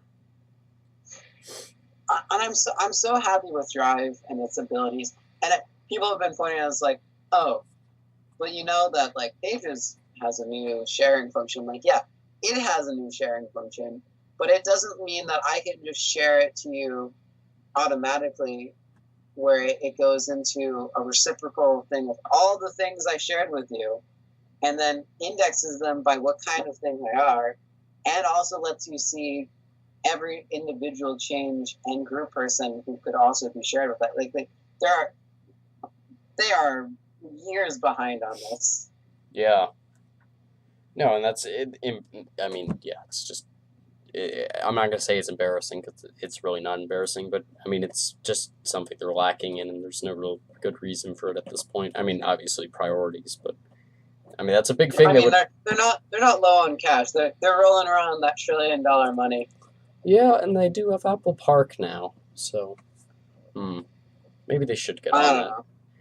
So I do have to ask if they're creating all these different iPhones. Obviously, it's because they all have different sizes. So in terms of like the actual inches, now that we have a real variance where the iPhone is finally bigger than the biggest phone that Samsung has come out with, what's your ideal screen size? Like in terms of length. And like if you have a phone that comes to mind, feel free to shout that out and I can just find the length. I've messed around with stuff over at Samsung. I've never found any of the screen sizes to be adequate. They all have a very different variety of problems, but when it comes to the iPhone screen, I miss my old small phones. I miss how they used to fit in my pocket well, but I'm not sure I can go back to them because I think that at this point they just kind of feel wrong. Yeah. And it's like, I'm kind of sad that that's the case. But I think that, I mean, I run on an 8. No, I run on a 7. And my 7 is about the perfect size for me. It's slightly bigger than my palm. So it's not really holdable in one hand, necessarily in terms of gripping it the whole way. But it's comfortable and it fits in my hand. And I've never had any direct problem with the size. They put this weird thing where it's like you double tap slightly the home button so that all the apps come down. I've never had to use that, but I can see why it might be used to it. But when my parents had the iPhone 7 or iPhone 8 Plus, and I've used it, and it is in that it's too big category. Yeah. And I'm worried. I usually say around 3 to 4 years behind the current iPhone. So I will get an iPhone, and then I will wait 3 years, and whenever the iPhone was out the last year is the one I usually get. Yeah. So I'm worried about getting upgraded to an iPhone X, or I guess by the time I upgrade, it'll be an iPhone XR or XS. Yeah. I am worried about that because I have used an iPhone X, and I am not the biggest fan of its screen size. I don't know, something where I can. My ideal ratio is something where I can put my thumb in the middle of the screen and be able to tap at least almost all of the top and almost all of the bottom. So, okay, here, let me do your test. So, put your thumb in the middle of the screen and then be able to reach to all the way to the top and bottom? Yeah. Do you have to be able to reach the top left if you're holding it in your right hand? I mean, ideally, yes, but not required. Okay, because I'm doing that, and I'm like, this is impossible. Because, like, I can get my thumb maybe an inch higher, but, like, it's not happening. Yeah, I would probably define the screen as a bit too big, but not cumbersome big. Yeah. The other iPhones I've seen, though, is like, those are cumbersome bigs. And even the Galaxies are just, like, unfathomably big. Yeah, like for me, I've been rolling with the iPhone 6, which I keep calling the 5S, and I every time I have to look up the model number, I'm like, oh wait, it was actually the 6. But that one has a 4.7-inch display, which It's a little too big for me. If I could get like a 4.5-inch display, that would be pretty much ideal for me because like the top bar is just out of reach. So like whenever I want to reach that, I have to do the old shift where I drop. Yeah, you have to do that double tap. No, not the double tap. I'm talking like you're holding your phone and then you like drop it like for a second and then you can touch higher on the screen. Oh yeah, no, I understand. Yeah, or you shift it around in your palm, which I'm fine with doing, but it'd be nice if I could actually be able to reach the top. But I couldn't even imagine having a 6.5-inch display. Like that's ridiculous. Yeah, and like that's a whole nother it's 6.5 inch and on the top. 5.8, and it's like, why? Who at Apple thinks that I can use a 6.5-inch display? I would be shocked to find a single person that can adequately pass my thumb test. No, I totally agree. Maybe a basketball player? Yeah, that might be the perfect size for them, actually. Yeah, so okay, that's who Apple needs to be marketing to. It's the NBA. If you are in the NBA, please buy an iPhone X Max. Yeah, we're talking to you, Giannis. But yeah. No, that's I don't understand why they're making them bigger and bigger. Like, just get an iPad if you really want to do that. Actually, speaking of iPads, what if you thought of the fact that they've just completely stopped making the iPad Mini? I'm fine with it. Let the Mini die. Yeah, I'm actually. I don't like the size of the Mini, and I really enjoy my iPhone or my iPad Pro. Like, because the newest addition to my series of technology things is the Pro, and absolutely the best thing I've bought from them so far, because it's just like the perfect tablet size for me. I had a kind of small problem with my old iPad, which was it was a bit small, and I never liked the fact that it wasn't my like comfortable ideal size. And I really am worried about them. Like, hey, the iPhone is really popular when we make it bigger, so why don't we make the iPad bigger? It's like, no, it's fine where it is. Please leave it right there. Yeah, they just make it the size of like an iMac screen. Well, I mean, honestly, in terms of future technology, one of the things I really want to see is I see the kind of iPhone as a blending of what a cell phone could be and what an iPod could be. And we're starting to enter the time I want to call the rise of the tablet computer.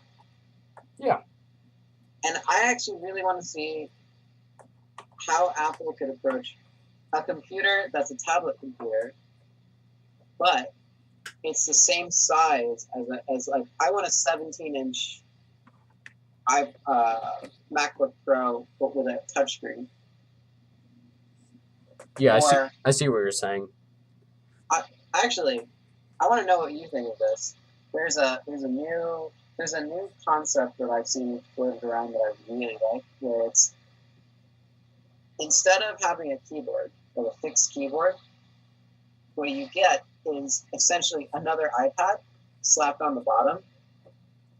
What? And it's a dynamic keyboard that can give you haptic responses, but it can be programmed as an individual part of the computer.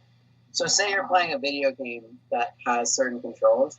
Instead of having, it's WASD controls, they could literally hard code a unique keyboard for the game. Oh, that's weird. I don't think I like that personally, but that's just me being a stickler for the old keyboard. I mean, but why?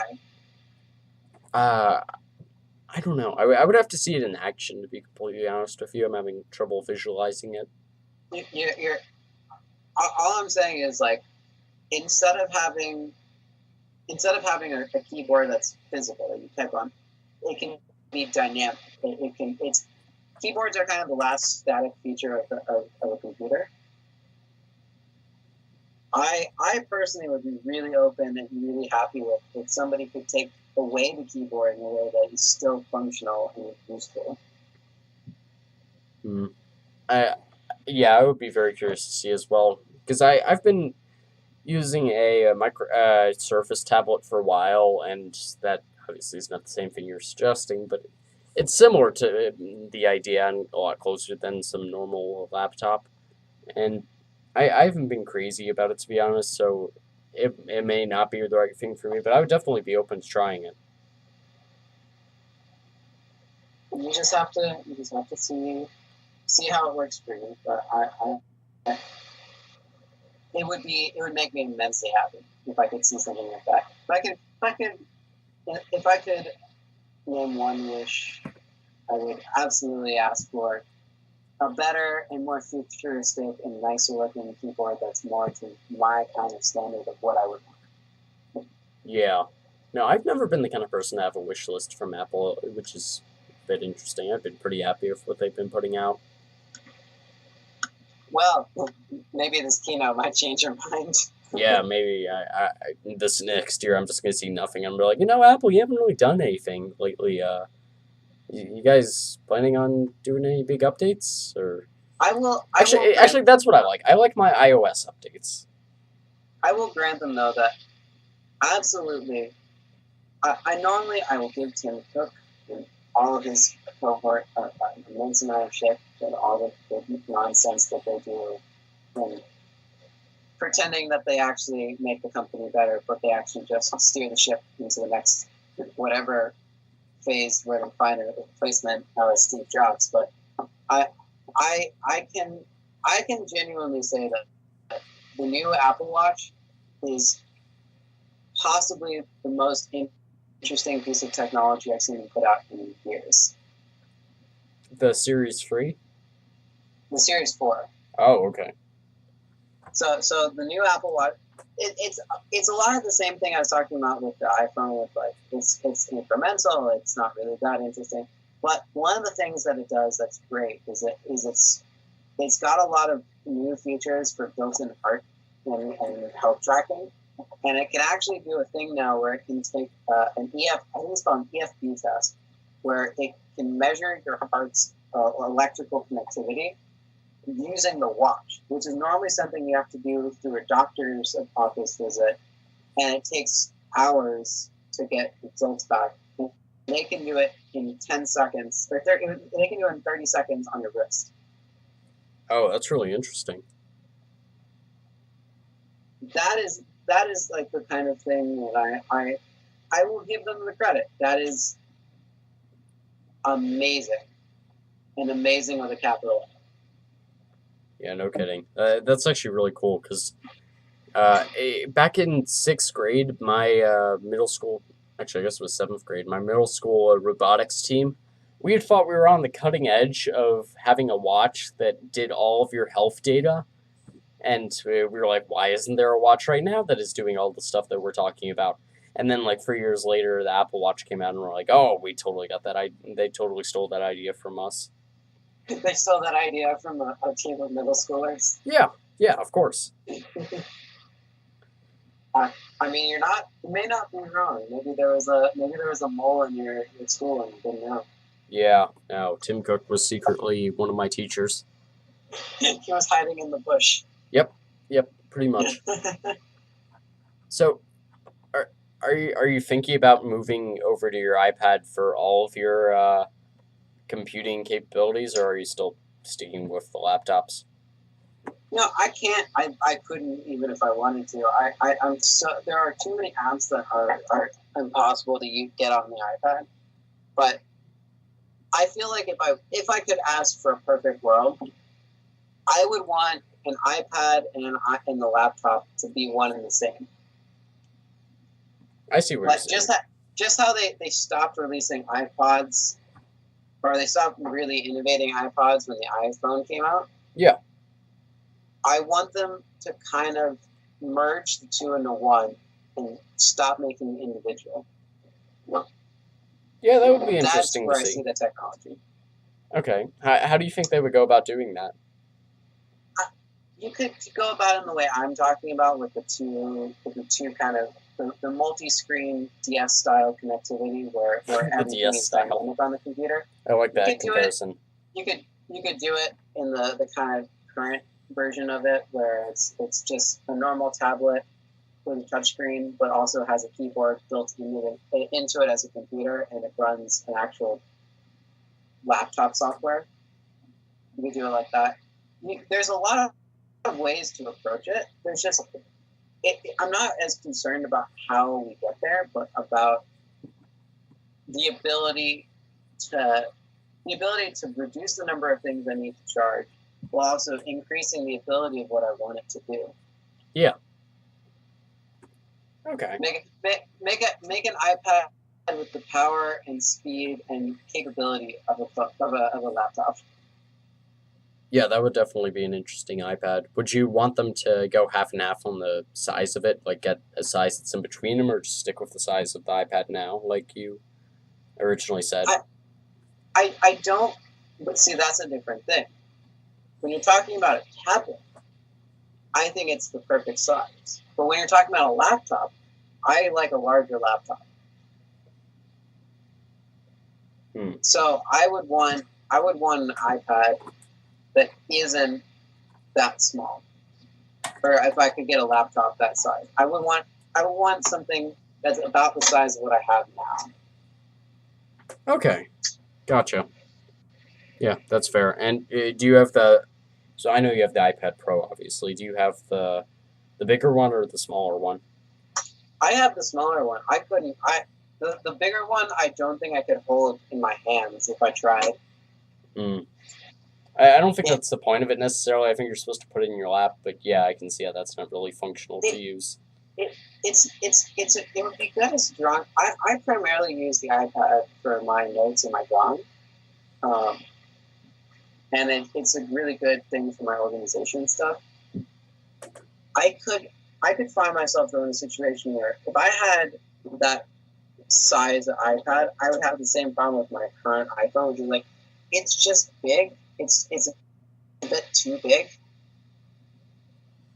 And I could see myself growing very, very disinterested in it very quickly. Yeah, no, I get what you're saying. Okay. Was there any other takeaways you had from the Apple Keynote? I mean, the last thing I just want to say is, like, I want honesty sometimes in advertising. I want truth. And if you're gonna build something as a lot of or as big news or a major announcement, okay, you and I can disagree on is that fair. But if you're gonna talk about it like that, I want you to put out something that is interesting and helpful and useful in a way that doesn't make me say, wow, the Apple Watch is the best new product out this year. Yeah. Like, give me something that makes me sit there and say, wow, I'm impressed with Tim Cook for Johnny Ive or whoever. I wanna be shocked at what I see. In a good way. With the Apple Watch. Yeah. I was not shocked at the iPhone. And that is a big disappointment.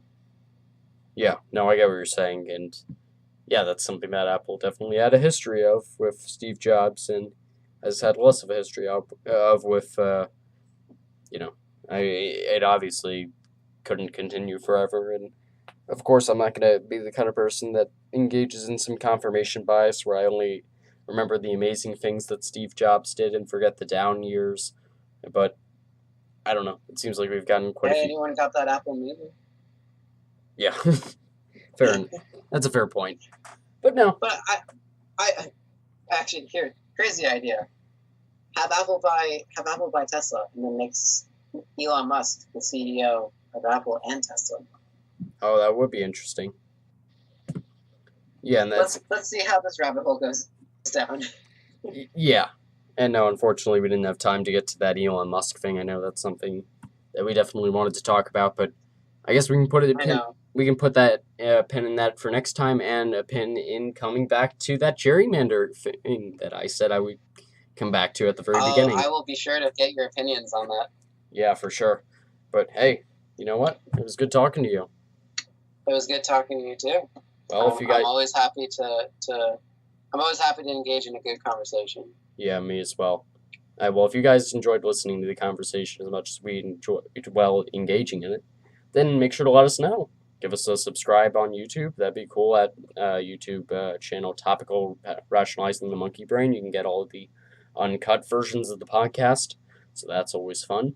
And you know what? Hit us up on your favorite podcasting platform. Go to iTunes if you happen to use that, like Max, or go to Overcast if you're like me and you're smart, or I don't know. I assume there's other podcasting platforms. You can go to those if you want to, but go to Overcast because you don't get enough orange in your life, do you? I didn't think so. Well, you know what? We're gonna see you next time, where we're gonna get some more orange in our life. Isn't that right? Mm-hmm. All right. Bye bye. We'll see you next time. Bye.